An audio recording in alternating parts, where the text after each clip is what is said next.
देखो एक षड्यंत्र हुआ है कि जो माइनॉरिटी वाले हैं वो अपने धर्म को सिस्टमैटिकली पढ़ा सकते आप हैं। सीधा क्यों नहीं बोल रहे कि जो मुस्लिम समुदाय के लोग हैं जी। उन्होंने हिंदुज्म और सनातन को ठेस पहुंचाने की कोशिश की। फला फला प्रकार के जिहाद हैं और अगर इन जिहादों में नहीं फंसे तो सर तन से जुदा तो करना पड़ेगा।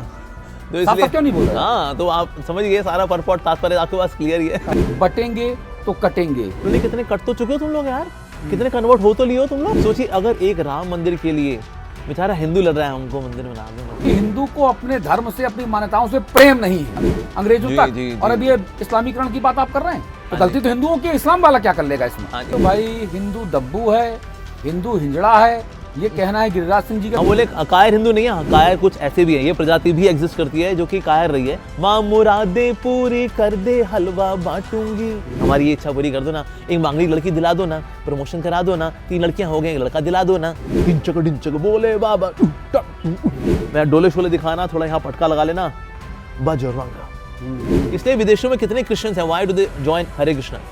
क्योंकि उनको बेसिक सवालों के जवाब नहीं मिलते। तो पादरी के पास जाते सर ये क्या है, कहता है हैव फेथ, हाँ, पूछो मत, श्रद्धा रखो, पूछो मत। हाँ पूछो मत, हाँ। श्रद्धा रखो। यार सर श्रद्धा कपूर सब रख लेंगे सर, पहले ये तो बता दो सर ये मतलब कैसे होता है। नमस्कार, आप सभी का बहुत बहुत स्वागत। आप देख रहे हैं आपका अपना चैनल हिंदी खबर। आपके साथ मैं अतुल अग्रवाल हूं और हमारे साथ हैं युवा संत, कॉरपोरेट सलाहकार भी कहते हैं, सॉफ्टवेयर इंजीनियर भी हैं, सोशल मीडिया पे ट्रेंड सेटर हैं। लाखों करोड़ों की संख्या में इनके फॉलोवर हैं। कुछ लोग इनको गुरु कहते हैं, कुछ लोग संत कहते हैं, तमाम तरह की बातें होती हैं। कुछ लोग तो ये आरोप लगाते हैं कि साहब ये अपनी मीठी मीठी बातों से युवाओं को परिवर्तित करते हैं। जी, अमोघ लीला दास प्रभु महाराज, धन्यवाद जी अतुल जी, आपने आमंत्रित किया। हरे कृष्णा, आपका स्वागत है हमारे इस्कॉन टेम्पल में। यहाँ पर बहुत मजा आ रहा है यहाँ बैठ के, एक बहुत आनंद की अनुभूति हो रही है। Thank you. और ये जो पीछे भजन चल रहा है ये तो बड़ा मजा आ रहा है। मतलब इसने तो इस पूरे माहौल वो चार में कहते हैं 4 चांद लगा दिए वाली स्थिति है। एग्जैक्टली। देखिए मंदिर की ना जो वाइब्रेशन है वो कीर्तन से ही होती है। हाँ। तो ये कीर्तन हमारे प्रभुपाद जी का है और साथ ही में शिष्य, तो ये 1970s का है। और ये रिकॉर्ड भी हुआ था जो एप्पल स्टूडियो में हुआ था, ये बाय द बीटल्स। तो उन्होंने किया था इसको रिकॉर्ड। सो ये वो कीर्तन है। So it is like very transcendental, बहुत दिव्य ध्वनि है। इस इंटरव्यू में हम आपसे तरह तरह के सवाल पूछेंगे जी। कुछ ऐसे होंगे जो आपको पसंद आएंगे, कुछ ऐसे होंगे जो पसंद नहीं आएंगे। हमें सब पसंद आएंगे। तो शुरुआत नापसंद वाले सवाल ही कर लेते हैं। मैं देख रहा हूँ कि लगातार ना एक नैरेटिव सेट करने की कोशिश की जा रही है जी। देश में, देश के बाहर, कि हिंदू खतरे में है, हिंदू असुरक्षित है, बटेंगे तो कटेंगे, हाँ एक रहोगे तो नेक रहोगे, तो मोदी जी कहते हैं सेफ रहोगे। हाँ जी। अरे भाई हमारा देश है, हम बहुसंख्यक हैं, हमको किससे खतरा है गुरुजी, किससे दिक्कत है? हाँ जी। देखिए इसमें ना बात आती है कि नैरेटिव वाला ये क्यों आता है। ये इसलिए आता है, रीजन बीइंग हिंदू जो है ना हैज़ बीन वेरी लिबरल, बड़ा उदार भाव रहा है। आइए जी, आपके देश में आपका नहीं चल रहा है, आप हमारे पास आइए, हम आपको खिलाएंगे पिलाएंगे, हम आपकी देख रेख करेंगे। तो हिंदू ना हमेशा बड़ा उदार हृदय वाला रहा है। और उदारता का कलयुग में ना अक्सर मिसयूज हो जाता है। हम तो चाहते हैं भाई सब सद्भावना के साथ रहें, लेकिन जो मिसयूज हुआ है और बार बार हुआ है, वो चाहे ब्रिटिशर्स हो या फिर मुगल राज हो, लेकिन जब भी आए हमने बड़ा वेलकम किया, करते करते अल्लाह जी कुछ और ही हो गया। हालांकि कुछ अच्छे लोग भी आए, जैसे पारसी लोग भी आए, वो भी बाहर से आए, लेकिन यहाँ पर आके फले फूले और वो देश की तरक्की में वो सहयोग भी देते हैं। तो अच्छे लोग भी आए और कुछ टेढ़े मेढ़े लोग भी आए। तो कुछ जो टेढ़े मेढ़े आए वो हमारी उदारता का लाभ उठाते ऐसे फैले कि ना दीमक की तरह अंदर ही घुस गए। और इसलिए आज हम देखते हैं कि ना ऑल्दो हिंदू वैसे जो मेजॉरिटी में है, देखा जाए तो हम लोग यहाँ पर मेजॉरिटी है पूरे देश के अंदर, लेकिन क्योंकि हमारी हम्बलनेस रही है तो इसलिए लोग उसका मिसयूज उठाकर कन्वर्ट भी करते हैं, प्रलोभन भी देते हैं, और जो लड़कियां हैं उनको फंसा करके अपने धर्म में परिवर्तित भी करते हैं। जो किसी की ज़मीन है उसको अपने हिस्से में ले लेते हैं, कहते हैं बस ये हमारा हो गया, यहाँ पर हमारे पूर्वजों ने यहाँ पर आइसक्रीम खाई थी तो इसलिए अभी हमारा हो चुका है और अब इसके लिए आप कोर्ट में नहीं जा सकते, आप इसके लिए हमारे वाले कोर्ट में आपको जाना पड़ेगा जी। तो इस प्रकार के खेल खूब हुए हैं एक्चुअली। सेक्युलरिज्म के नाम पे आप देखो एक षड्यंत्र हुआ है, देखा जाए तो, कि बाकी जो माइनॉरिटी वाले हैं वो अपने धर्म को सिस्टमैटिकली पढ़ा सकते हैं अपने इंस्टीट्यूशन के अंदर, लेकिन जो मेजॉरिटी धर्म वाला है यानी कि हिंदू जो है ना बेसिकली जी, वो तो अपने धर्म को नहीं पढ़ा सकता। आप सीधा क्यों नहीं बोल रहे कि इस देश में जो इस्लाम के धर्मावलंबी हैं, इस्लाम को मानने वाले हैं, जो मुस्लिम समुदाय के लोग हैं, उन्होंने हिंदुज्म और सनातन को ठेस पहुंचाने की कोशिश की, चाहे वो लैंड जिहाद हो, चाहे वो लव जिहाद हो, चाहे वो मजार जिहाद हो, चाहे दरगाह जिहाद हो, चाहे वो यूपीएससी जिहाद हो, फला फला प्रकार के जिहाद हैं और अगर इन जिहादों में नहीं फंसे तो सर तन से जुदा तो करना पड़ेगा। तो साफ इसलिए क्यों नहीं बोल रहे हैं? हाँ, तो आप समझ गए सारा परपॉट तात्पर्य आपके पास क्लियर ही है।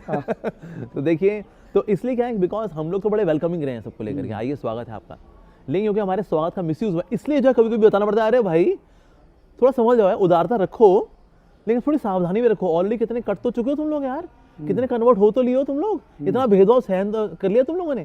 सोचिए, अगर एक राम मंदिर के लिए बेचारा हिंदू लड़ रहा है, हमको मंदिर बना दो, हमको हम मंदिर बना लें यहाँ पर, अच्छा वो वही सबूत लेकर क्या हो जरा, राम मंदिराचार्य हमारी हेल्प करेंगे, वो आर्कियोलॉजिस्ट आप थोड़ी हेल्प कर देंगे, हमारा राम मंदिर ही बन सकता है। अयोध्या के अंदर राम मंदिर बनने के लिए अगर दशकों तक क्या बल्कि सेंचुरीज तक वेट करना पड़े, 500 साल तक का वेट करना पड़े, तो वो हिंदू का हाल हो रखा आज इंडिया के अंदर। सोचिए, ऐसे ऐसे लोग हैं जिन्होंने पगड़ियाँ नहीं पहनी 500 साल तक, जमीन पे सोए, बिस्तर पे नहीं सोए 500 साल तक, जब तक रामलला जी का मंदिर नहीं बनेगा। ये कहाँ हाल है? हिंदुस्तान के अंदर हिंदू का ये हाल है।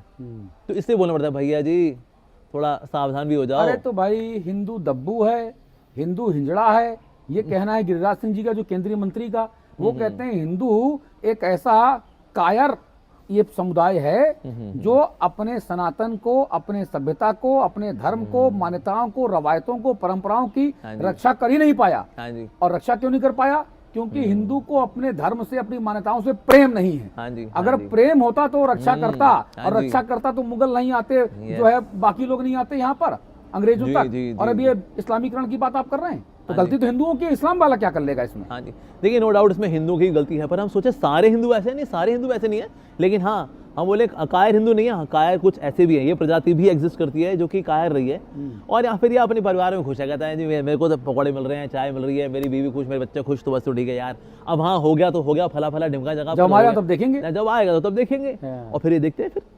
तो इससे नो डाउट ऐसे लोग भी हैं जो कि कायर के तौर पे रहे भी हैं। हालांकि जब यहाँ पर आक्रांत तक आए जब विदेशों से, तो हालांकि हिंदुओं ने यहाँ पर डिफेंड भी किया, वी फॉट। जैसे हम मराठाओं को देखें, या फिर अगर जो ईस्ट इंडिया है वहाँ पर कुछ हमारे ऐसे वॉरियर्स भी थे, अहोम वॉरियर्स, वेरी गुड। तो ऐसे कई सारे वॉरियर्स ने नो डाउट फाइट भी किया।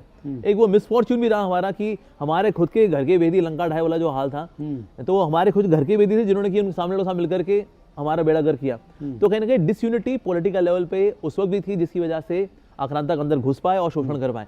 आज भी वही चीज़ है। तो इसलिए कुछ ऐसे घुसपैठी होते हैं, कुछ घर के भेदी होते हैं, तो उनसे हमको बच के भी रहना चाहिए नो डाउट।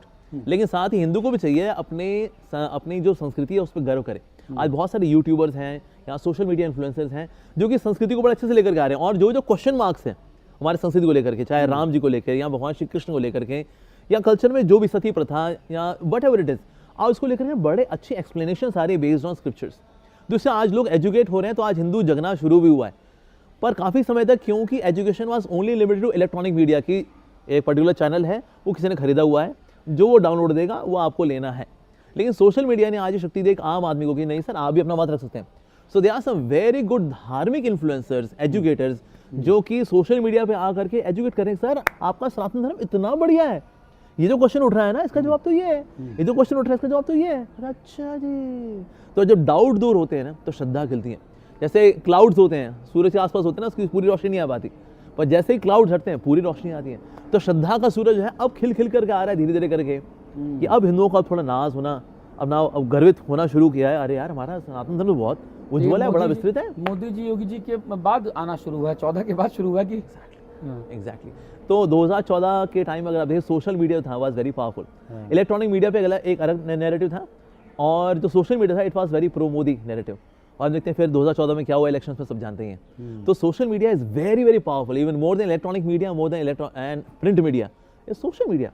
तो सोशल मीडिया पे एक आम आदमी को जब ये मौका मिला, जिसमें कई धार्मिक लोग भी थे, एजुकेटर्स थे, उन्होंने फिर अपना जब ज्ञान देना शुरू किया, तो फिर एक नैरेटिव चेंज हुआ, एक फीलिंग अलग आई, एक गर्व का भाव आया हिंदू के अंदर, विच इज़ वेरी गुड। तो इसीलिए अब चीज़ें जो है सुधरनी शुरू हुई हैं उस तरह से। अच्छा, एक चीज़ और मैं देखता हूँ, ये मेरा खुद का अनुभव है, मैं चित्रकूट ग्रामोदय यूनिवर्सिटी से पढ़ाई किया हूँ, प्रभु श्री राम के चरणों में, जहाँ जो उनकी कर्मस्थली थी वहाँ बाबा कामतानाथ जी की परिक्रमा करते होते थे हम लोग। मैंने एक चीज़ देखी है कि जो हमारा सनातन है ना, जो हमारा हिंदू धर्म है जी, हम में भ्रम बहुत ज़्यादा है। हाँ जी, देवी देवता इतने सारे हैं, गुरु इतने सारे हैं, अवतार इतने सारे हैं, बाबा बैरागी इतने सारे हैं, खूंटा गाड़े कोई कहीं बैठा है, कौन हो भैया, मैं फलाना बाबा हूँ, तुम कौन हो, फलानी गद्दी का मठ हूँ, तुम कौन हो भैया, मैं फलाने का हूँ। तो वहाँ पे लोगों का भ्रम जो है वो बहुत ज़्यादा है। जैसे मैं देखता था कि भाई 7 के बच्चे जब पढ़ते थे स्कूलों वगैरह में, तो नंबर कम आए तो बोले यार नंबर कम आए, क्यों नंबर कम आए? भैया मैं तो बजरंग बली को मानता था यार, ठीक है अब मैं दुर्गा मैया को मानूंगा। जी, तो दुर्गा मैया को मानने लगे, नंबर ज्यादा आए कम आए, फिर बोला विष्णु जी को मानूंगा, नहीं भैया शंकर जी सबसे बढ़िया है। इस्लाम में वहां पे अल्लाह के अलावा कोई नहीं, एक सिर्फ एक, उसी के सामने सजदा करना है। हमारे यहाँ पर रेलम पेल लगी हुई है, ये देवती, वो देवता, वो महाराज, वो बाबा, वो खूंटा गड़ा है, वो संत, वो साधु, वो महामंडलेश्वर, वो फलाने शंकराचार्य। तो क्या हिंदुज्म में भ्रम ज्यादा नहीं है, इसीलिए कमजोरी है? हाँ जी, देखिए एक्चुअली हिंदुज्म को ना सिस्टमैटिकली कभी पढ़ाया नहीं गया। एक हिंदू आज हिंदू है क्योंकि उसने हिंदू परिवार में जन्म ले लिया। हाँ। तो एक वो रबर स्टैम्प वाला हिंदू है आज। पर एजुकेशन वाइज ना हमने ऐसा कुछ सीखा नहीं अपने हिंदू धर्म के बारे में। आज पूछे कितने आज हिंदू होंगे जिन्होंने भगवदगीता पढ़ी हो? मैं कह रहा हूँ गिनती के 3 श्लोक बता दें, वो यदा यदा धर्मस्य परित्राणाय साधूनां वाले बता देगा 2-3, जो कि B.R. चोपड़ा जी ने याद कराए। अदरवाइज और कोई हमें श्लोक ऐसा याद नहीं है। तो सिस्टमैटिकली कभी एजुकेशन नहीं दी गई। बाकी जितने बाबे शाबे इधर उधर के होते हैं, उसका कारण ये है, देखिए हमें समझना पड़ेगा, जैसे इवन एजुकेशन के लिए we go for ICSE board, CBSE board, ये वाला बोर्ड, वो वाला बोर्ड। अभी है यहाँ पर खुला बोर्ड है। यहाँ पर हमने कोई उसको ना रिस्ट्रिक्ट नहीं किया कि ना ये बोनाफाइड है, ये ऑथेंटिक है, ये ऑथेंटिक नहीं है। तो पद्म पुराण के अंदर श्लोक आता है, संप्रदाय विहीना ज्ञान मंत्रस्ते निष्फल मतः। यानी कि संप्रदाय, that means if you do not take knowledge in a particular lineage जो कि भगवान से ओरिजिन होती है।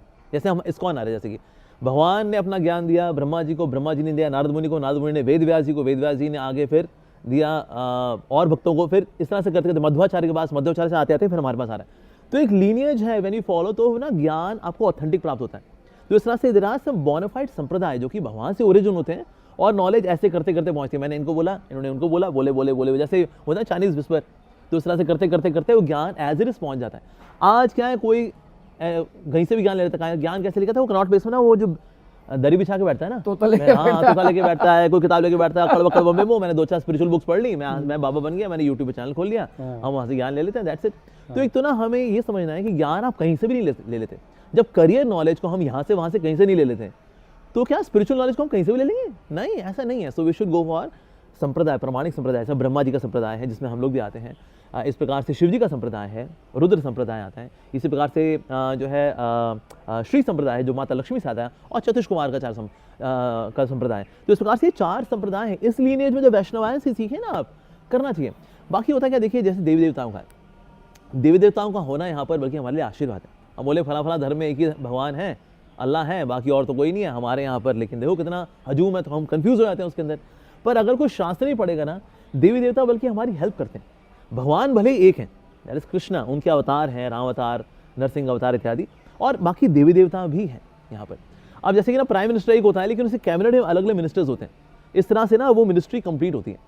तो इसलिए एजुकेशन मिनिस्ट्री भी होती है, डिफेंस मिनिस्ट्री भी है, textile ministry, whatever different ministries are there, लेकिन प्राइम मिनिस्टर एक है। उसी प्रकार से भगवान ही कैबिनेट के अंदर भी अलग अलग मिनिस्टर्स हैं। लाइक फॉर एग्जाम्पल भूत पिशाच मिनिस्ट्री किसके पास है? शिव जी के पास है। शिव जी तामसी लोगों का उद्धार करते हैं, इतने कृपालु हैं वो, जैसे वो मिनिस्ट्री उनके पास है। अच्छा, एजुकेशन मिनिस्ट्री माता सरस्वती के पास है। अच्छा, फाइनेंस मिनिस्ट्री किसके पास है? वैसे कुबेर जी के पास है, लेकिन अल्टीमेटली माता लक्ष्मी के पास है। अच्छा, डिफेंस मिनिस्ट्री किसके पास है? तो वो माता दुर्गा के पास है। तो अच्छा, वर्षा का डिपार्टमेंट किसके पास है? तो इंद्र के पास है। तो इस प्रकार से अलग अलग मिनिस्ट्रीज हैं, लेकिन प्राइम मिनिस्टर जिसने इनको एम्पावर किया है, दैट इज कृष्णा। सो गोविंदम आदि पुरुषम तमहम भजामि। तो इसीलिए जब यह पता नहीं होता तो कहते यार बड़ी कंफ्यूजन है यार, कौन क्या है। सर थोड़ा आएंगे, थोड़ा किताब के पन्ने पलटेंगे, थोड़ा सीखेंगे, सवाल जवाब करेंगे, तो चीज़ें क्लियर होंगी। पर उंगली ना आजकल ऐसे नहीं चलती, आजकल ऐसे चलती है, ऐसे ऐसे ऐसे। सर थोड़ा ऐसे भी करेंगे ना, पढ़ेंगे लिखेंगे, डाउट आएंगे, हमसे आके पूछे ना, आपके सेवक यहाँ बैठे हैं जी, तो डाउट दूर होंगे तो श्रद्धा खिल के आएगी। भी देवी देवताओं का अपना स्थान है। जैसे स्त्री होते हैं, अपने पति का सम्मान करती है, अपने पति से प्यार करती है, बाकियों का सम्मान करती है। तो उस तरह से हम ठाकुर जी से प्रेम करते हैं, उनका भजन करते हैं, लेकिन बाकियों का भी सम्मान करते हैं। तो भगवान हमारे लिए भजनीय है, बाकी हमारे लिए पूजनीय है, सम्माननीय है। अब ये भाव के साथ आप लेके चलो, so you feel so nourish कि भाई हमारे पास प्रभु भी हैं और उनके कितने सारे सेवक भी हैं, भक्त हैं जो देवी देवता हैं। So that makes the feeling of Sanatan Dharma more complete than any other religion. यही मेरा अगला सवाल है कि जो धर्म संसद होती है, जो महाकुंभ होते हैं, जो तमाम तरह के इस तरह के सनातन गैदरिंग्स होती हैं जहाँ पर हम लोग बात करते हैं, हम लोग वहाँ ऐसी सरल शब्दों में वेदों की व्याख्या के तौर पे जो आम आदमी को समझ में आवे, जी। मेरा बेटा है वो श्री कृष्ण जन्माष्टमी के दिन ही रात के पैदा हुआ। वो अभी 16 वर्ष का है, 15 वर्ष का 16 में चल रहा है। उसका नाम ही कृष्णा है। उसका स्कूल का नाम ओम रखा है मैंने। लेकिन हम चाहते थे और चाहते हैं कि उसमें प्रभु श्री कृष्णा की हम जो शिक्षाएं हैं वो डाल पाएं। हमें कंटेंट कहीं नहीं मिलता है। तो जो इस तरह की जो धर्म संसद हैं, जहाँ पे समागम होता है साधु संतों का, आप जैसे विद्वानों का, वहां पर हम लोग सरल भाषा में अपने युवाओं को जोड़ने के लिए क्यों प्रयास नहीं करते? और प्रयास करेंगे तो बोला क्या करोगे भैया, संस्कृत पढ़ लो। अब संस्कृत हम आज तक नहीं पढ़े, अब संस्कृत पुस्तकें कैसे पढ़ेंगे? हमको हमारी भाषा में बताओ ना कि भाई सनातन क्या है, हमारा धर्म क्या है, तब तक जुड़ेंगे हम। उसका प्रयास नहीं हो रहा है। हिंदू मुसलमान हो रहा है, शमशान कब्रिस्तान हो रहा है, भारत पाकिस्तान हो रहा है, लेकिन जहाँ पे काम करना चाहिए वो नहीं हो रहा महाराज जी। हाँ जी, ऐसे होता क्या है, एक हिंदू को थोड़ा डर भी रहता है, अगर हमने बच्चे को आध्यात्मिक शिक्षा दी, फिर वो साधु हो गया तो, फिर वैसे सर मुड़ा लिया तो, फिर वैसे गेरुआ कपड़ा पहन लिया तो, अपना करियर उसने भ्रष्ट कर लिया तो, फिर हमारा तो फिर बड़ी बेइज्जती हो जाएगी ना जी। अब देखिए बाकी हमारा वंश आगे कैसे बढ़ेगा? हमारा वंश आगे कैसे बढ़ेगा जी। इवन हालांकि कोई गृहस्थ भी संत बन सकता है। तो जैसे कि आप देखिए, अगर दो गृहस्थ संत हो गए, ब्रह्मचारी संत हो गए, लेकिन अल्टीमेटली हमें देखना चाहिए बाकी धर्मों में अगर कोई मौलवी बने या फादर बने तो घर वाले बड़े गर्व महसूस करते थे, हमारा बच्चा दीन के लिए, रिलीजन के लिए आगे बढ़ गया, हमारा धर्म के लिए आगे बढ़ जाए। क्या यार पता नहीं, मतलब पोंगा पंडित बन गया, टैन टैन टैन टैन कर ले अब तू बस। तो हमने कहीं एक तो मीडिया ने भी इमेज खराब की, साधु मतलब यही है, कुछ नहीं ऐसा टन टन टन टन करता है, लाओ जी टीका लगाओ जी, बस हो गया जी, दक्षिणा दो जी 11 रुपए 1100 रुपए। तो इसीलिए माता पिता भी डरते हैं कि हमारा बच्चा जो है अगर ऐसे साधु बन गया तो, इसलिए ये स्पिरिचुअल एजुकेशन उसको नहीं देते। लेकिन इसका परिणाम इनको भुगतना पड़ता है जब बच्चे में ना सिर्फ स्किल बेस्ड एजुकेशन है जो स्कूल से मिल रही है उसको, लेकिन वैल्यूज नहीं है। तो यही बच्चे बड़े होकर के माता पिता का तिरस्कार करते हैं, उनको वृद्धाश्रम भेजते हैं। तो माता पिता जो है कहीं ना कहीं इसके जिम्मेदार हैं, उनके भय के कारण कि हमारा बच्चा साधु हो गया तो। अच्छा चंबली घाटी में डाकू हो जाए, इतना तो देखिए उसका करियर ऑप्शन होती है अपनी, उसमें तो क्या कर सकते हैं वैसे। अच्छा साधु बिल्कुल नहीं, तो फिर जो है होता है इस तरह का काम। तो इसीलिए एक तो नैरेटिव भी क्रिएट किया गया ऐसा बाय द मीडिया। साथ ही एजुकेशन सिस्टम में देखिए हमने साधु का नेगेटिव एग्जाम्पल देखते हैं, या फिर टीवी सीरियल्स हैं, या फिर वो जैसे बोलेगा वो अंधेरे को चीरती आएगी सनसनी, आए मिले एक और बागड़ बिल्ले से जो किसी बीवी को लेके भाग गया, किसी का पैसा लेके भाग गया, मिलते हैं ब्रेक के बाद। कहता है लो जी, ये सब कुछ या तो चमड़ी चाहिए या दमड़ी चाहिए, साधु तो मतलब वही होता है। साधु मत बनियो बेटा तू। तो क्योंकि मीडिया से ऐसा नैरेटिव क्रिएट है, तो इसलिए भी लोग स्पिरिचुअल एजुकेशन ऐसा नहीं देते, तो नहीं देते। फिर बच्चे जो है फिर दे आर डम्बोज, मतलब in the sense spiritually they are blank. तो कोई भी आके उन पर ठप्पा मारता है, कन्वर्ट कर लेगा, तुम्हारे धर्म में तो ये है। सोचे तेरे राम जी तो सीता जी की रक्षा नहीं कर पाए, तेरी रक्षा क्या करेंगे सोच रहा है, आज हमारे पास आ जा बेटा, उसका कोई जवाब ही नहीं है। तो स्पिरिचुअल एजुकेशन है ही नहीं। तो इसलिए आज हम देखते हैं हिंदू जो अंदर से बड़ा हॉलो एंड शैलो है, तो इच्छाओं के लिए कर लेगा, माँ मुरादे पूरी कर दे हलवा बांटूंगी, वो माँ मुरादे पूरी कर तो हलवा बांटूंगी, पूरी नहीं बांटूंगी, that was not part of contract. और अगर मुरादे पूरी नहीं हुई फिर तो हलवा भी नहीं बांटूंगी। तो फिर इसको भगवान श्री कृष्ण भगवद्गीता बता रहे हैं, चैप्टर 7 वर्स नंबर 20, कामस्ते हरते ज्ञाना प्रपद्यन्ते अन्य देवता। तो जिनकी बुद्धि भौतिक इच्छाओं द्वारा हर ली गई है, वो फिर देवी देवताओं के पास इन भौतिक इच्छाओं को लेकर ही जाते हैं, बजाय कि उनसे आशीर्वाद लें भक्ति का कि हमारा प्रभु मन लगे, वो फिर इच्छाओं के लिए आते हैं, हमारी ये इच्छा पूरी कर दो ना, एक मांगली लड़की दिला दो ना, प्रमोशन करा दो ना, 3 लड़कियां हो गई, एक लड़का दिला दो ना। तो फिर हिंदू धर्म जो है फिर इस तरह का रह गया। फिर आपने देखा और ढिंचक ढिंचक करते हुए जो डीजे होते हैं ना, ढिंचक ढिंचक बोले बाबा, तो भोले बाबा को भी स्तुति करने का एक बड़ा सात्विक सा एक तरीका होता है, पर हम देखते हैं आजकल थोड़ा सा ऐसा म्यूजिकल वे में वही चल पड़ा है। या फिर मैं डोले शोले दिखाना, थोड़ा यहाँ पटका लगा लेना, बजरंग। तो हालांकि बजरंग बली की जय हो, लेकिन डोले के साथ साथ हमें किताब को भी खोलना होगा, हमें कुछ सीखना भी होगा। ये करेंगे then we will have more feeling of Sanatan Dharma actually. पर वो आजकल होता ही नहीं कहीं पर, ना स्कूल्स में, ना कॉलेज में, ना पेरेंट्स से, कुछ नहीं। तो बच्चे बस ऐसे ही बड़े हो जाते हैं, फिर ऐसे ही ढल जाते हैं, फिर उनके बच्चे ही बड़े होते हैं, फिर ऐसे ही बड़े होते हैं, ढल जाते हैं। सो generation after generation ignorance is going on, अज्ञानता फैली जा रही है इस प्रकार से। तो शिक्षा होनी चाहिए। हाँ जी। क्या आपको लगता नहीं कि आज़ादी के बाद से या आज़ादी के पहले से ही एक सुनियोजित एक प्रोपोगेंडा चलाया जा रहा है, वो ज़्यादा बच्चे पैदा कर रहे हैं, उनकी संख्या लगातार बढ़ती जा रही है। हम लोगों को समझाया गया कि नहीं भैया बच्चे 2 ही अच्छे। अब तो लोग यहाँ एक ही कर रहा है या एक ही नहीं कर रहा, चूंकि लिव इन में रह रहा है, बोला बच्चा भी नहीं करना, जो करना है वही करना है, बच्चा छोड़ दो। ठीक। इसके अलावा उनको पिक्चरों में दिखाया गया, बॉलीवुड की पिक्चरें, बॉलीवुड में जो मुस्लिम समुदाय के लोग हैं वो हावी हैं, लेखक वही हैं, टेक्निकल वाले वही हैं, प्रोड्यूसर वही हैं, सुपरस्टार भी 3 खान, बाकी चीजें। तो ये समझाया गया कि साहब हवस का तो पुजारी होता है, हवस का मौलवी नहीं होता भैया, ठीक है। ठाकुर तो अत्याचारी होता है, वो गरीब की लुगाई लेके भग लेता है, ठाकुर का तो काम ही यही है। और नेगेटिव पहुंचाया गया, अरे भैया ठाकुर है ना करिए तो कौन हम तुम करियो भैया, और ठाकुर साहब हैं करेंगे ही, ठीक है। बनिया लालची ही होता है, साहूकार ब्याज में पैसा देता है और अगले की लुगाई बैठा लेता है, जमीन कब्जा कर लेता है। ये जो नैरेटिव सेट किया गया, हाँ जी, क्या ये नैरेटिव जानबूझ के सेट किया गया? ऑफ कोर्स, बिल्कुल, ये जानबूझ के सेट किया गया। होता क्या चीजें, और हम सब उसमें फंसते चले गए, बिल्कुल फंसते चले गए। होता क्या ना, कोई चीज को अगर बड़ा क्रिएटिवली करते हो ना, तो उस क्रिएटिविटी के अंदर ना आप सटल मैसेज डाल देते हो। तो इसलिए उस क्रिएटिविटी, जैसे फॉर एग्जांपल से पीके ओ माय गॉड मूवी आ गई, ठीक है, जब एक एलियन है, पीके आ गया और यहाँ पर आके फिर वो जो है फिर वो भाषा सीख लेता है भोजपुरी वाली, फिर वो जो सवाल उठाता है बेसिकली जिस तरह के, उसका कोई प्रॉपर जवाब नहीं है, जवाब देने के लिए उसमें कोई नहीं है। उसमें एक आध थोड़ा उन्हें बाकी धर्म में दिखा दे, एक आध 5 सेकंड का, ताकि दिखे इट वाज वेरी सेक्युलर, पर 95% इट इज अगेंस्ट हिंदुइज्म।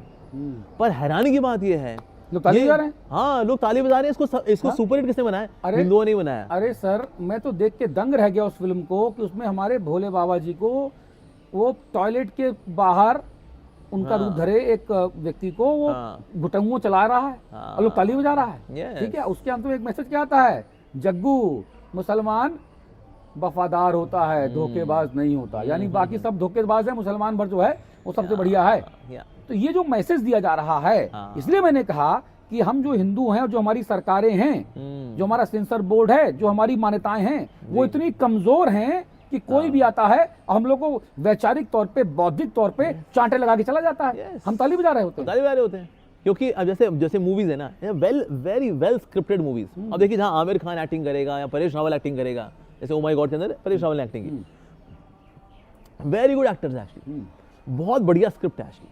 तो पूरा स्क्रिप्ट वाइज देखा जाए तो it was very well planned delivery. और मैंने अपनी माँ से को पूछा, मैंने कहा ये पीके और ये ओ माय गॉड कब आती? कहते बेटा आए दिन लगी होती हैं, आए दिन ये चैनल में लगाते हैं। उन्होंने बना एक बार दिया, बार बार दिखाएंगे, बार बार चैनल वालों को चलाते रहो, तो चलाते रहो, ऐसा माइंड वॉश करते रहो। अब जब ये मूवीज आई थी उस वक्त एक्चुअली मंदिरों में 30% हिंदुओं का जाना कम हो गया था। उनको लगा यार ये तो मूर्तें ही तो हैं, दरगाह में चादर चढ़ाने जा रहे हैं, अजमेर शरीफ जा रहे हैं, अपने तुम्हारे इतने देवी देवता वहां नहीं जा रहे हो और चादर नहीं घूम रहे हो। मैंने एक मुसलमान को सुन रहा था, कहता है भाई हम कहते हैं भाई जो लेटा हुआ उसमें चादर तुम चढ़ा दो, इनके जो खड़े हुए हैं तुम कहते हैं इन पे कुछ नहीं करना चाहिए। कम से कम जो खड़ा हुआ ये तो पता है कि हाँ ये कौन है, तुम्हारे अंदर तो कौन लेटा है हमें कुछ नहीं पता, तो उस पे तुम कर लेते हो और यहाँ तुम नहीं करते भैया, ये वाला काय का लॉजिक। और ये बात उस मुसलमान स्पीकर ने बोली कि भाई किस तरह से अंधविश्वास होता है। तो इसलिए तो ये तो अंधविश्वास, तो किस प्रकार से अंधविश्वास होते हैं उन्होंने खुद ही हाईलाइट किया इस बात को। तो इसलिए हमें भी बात समझनी है भाई कि कहीं ना कहीं एक नैरेटिव क्रिएट किया जाता है। जितना रिच सनातन धर्म है, आप उसको गहराई में जाके देखेंगे, इट्स सो कंप्लीट। बाकी धर्मों में, अब्राहमिक रिलीजन में, even basic knowledge about reincarnation, पुनर्जन्म का बेसिक सिद्धांत नहीं है। आप किसी से पूछो भाई एक ही जीवन है, या तो जन्नत है या जहन्नुम है, या तो हेवन है या हेल है, तो सर ये जीवन कैसे आया?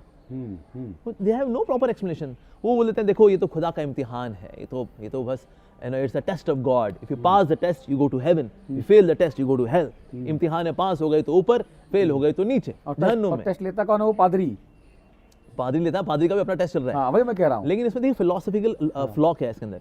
फ्लॉ ये है, पहली बात तो ना, कोई भी इम्तिहान से पहले बंदे को बताया जाएगा सर ये इम्तिहान है। ये कौन सा इम्तिहान है जिसमें बंदा बैठ के फेल हो, कहता है तू तो फेल हो गया, कहता है लेकिन किस चीज़ में?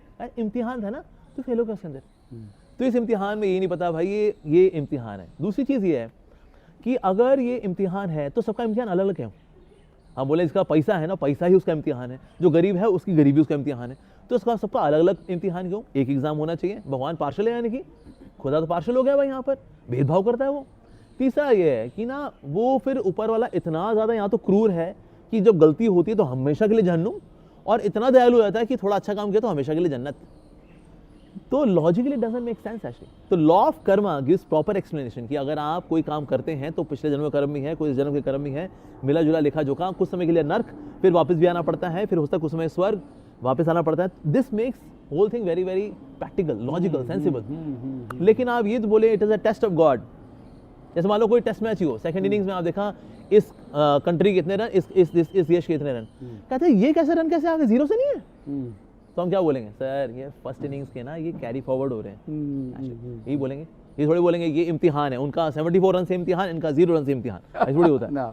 तो यानी कि ये इनिंग 1 से आ रहे हैं, पहली इनिंग से आ रहे हैं। So law of karma which is explain in Sanatan Dharma gives proper explanation, ये भैया आपका भला रीइंकार्नेशन कैसे होता है।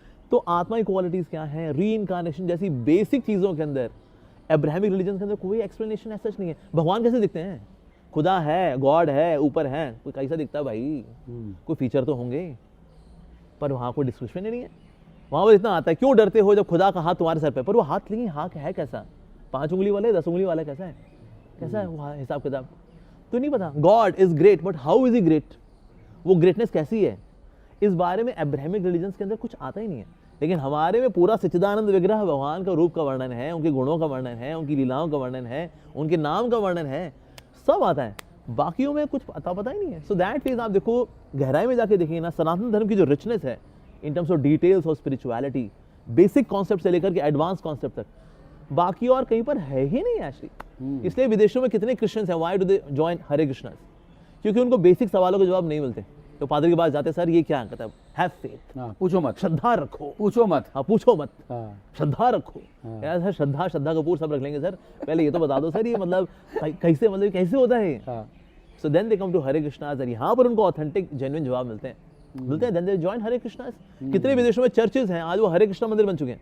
हमने जीसस क्राइस्ट को नहीं हटाया वहाँ से आउट ऑफ रिस्पेक्ट, लेकिन वहाँ राधा कृष्ण मंदिर है, वहाँ पर सीताराम जी के मंदिर है विदेशों में चर्च में, और वहाँ पर आज हरे कृष्णा होता है। Why is this happening? क्योंकि क्रिश्चियंस को भी वहाँ विदेशों में अपने सवालों के जवाब नहीं मिलते।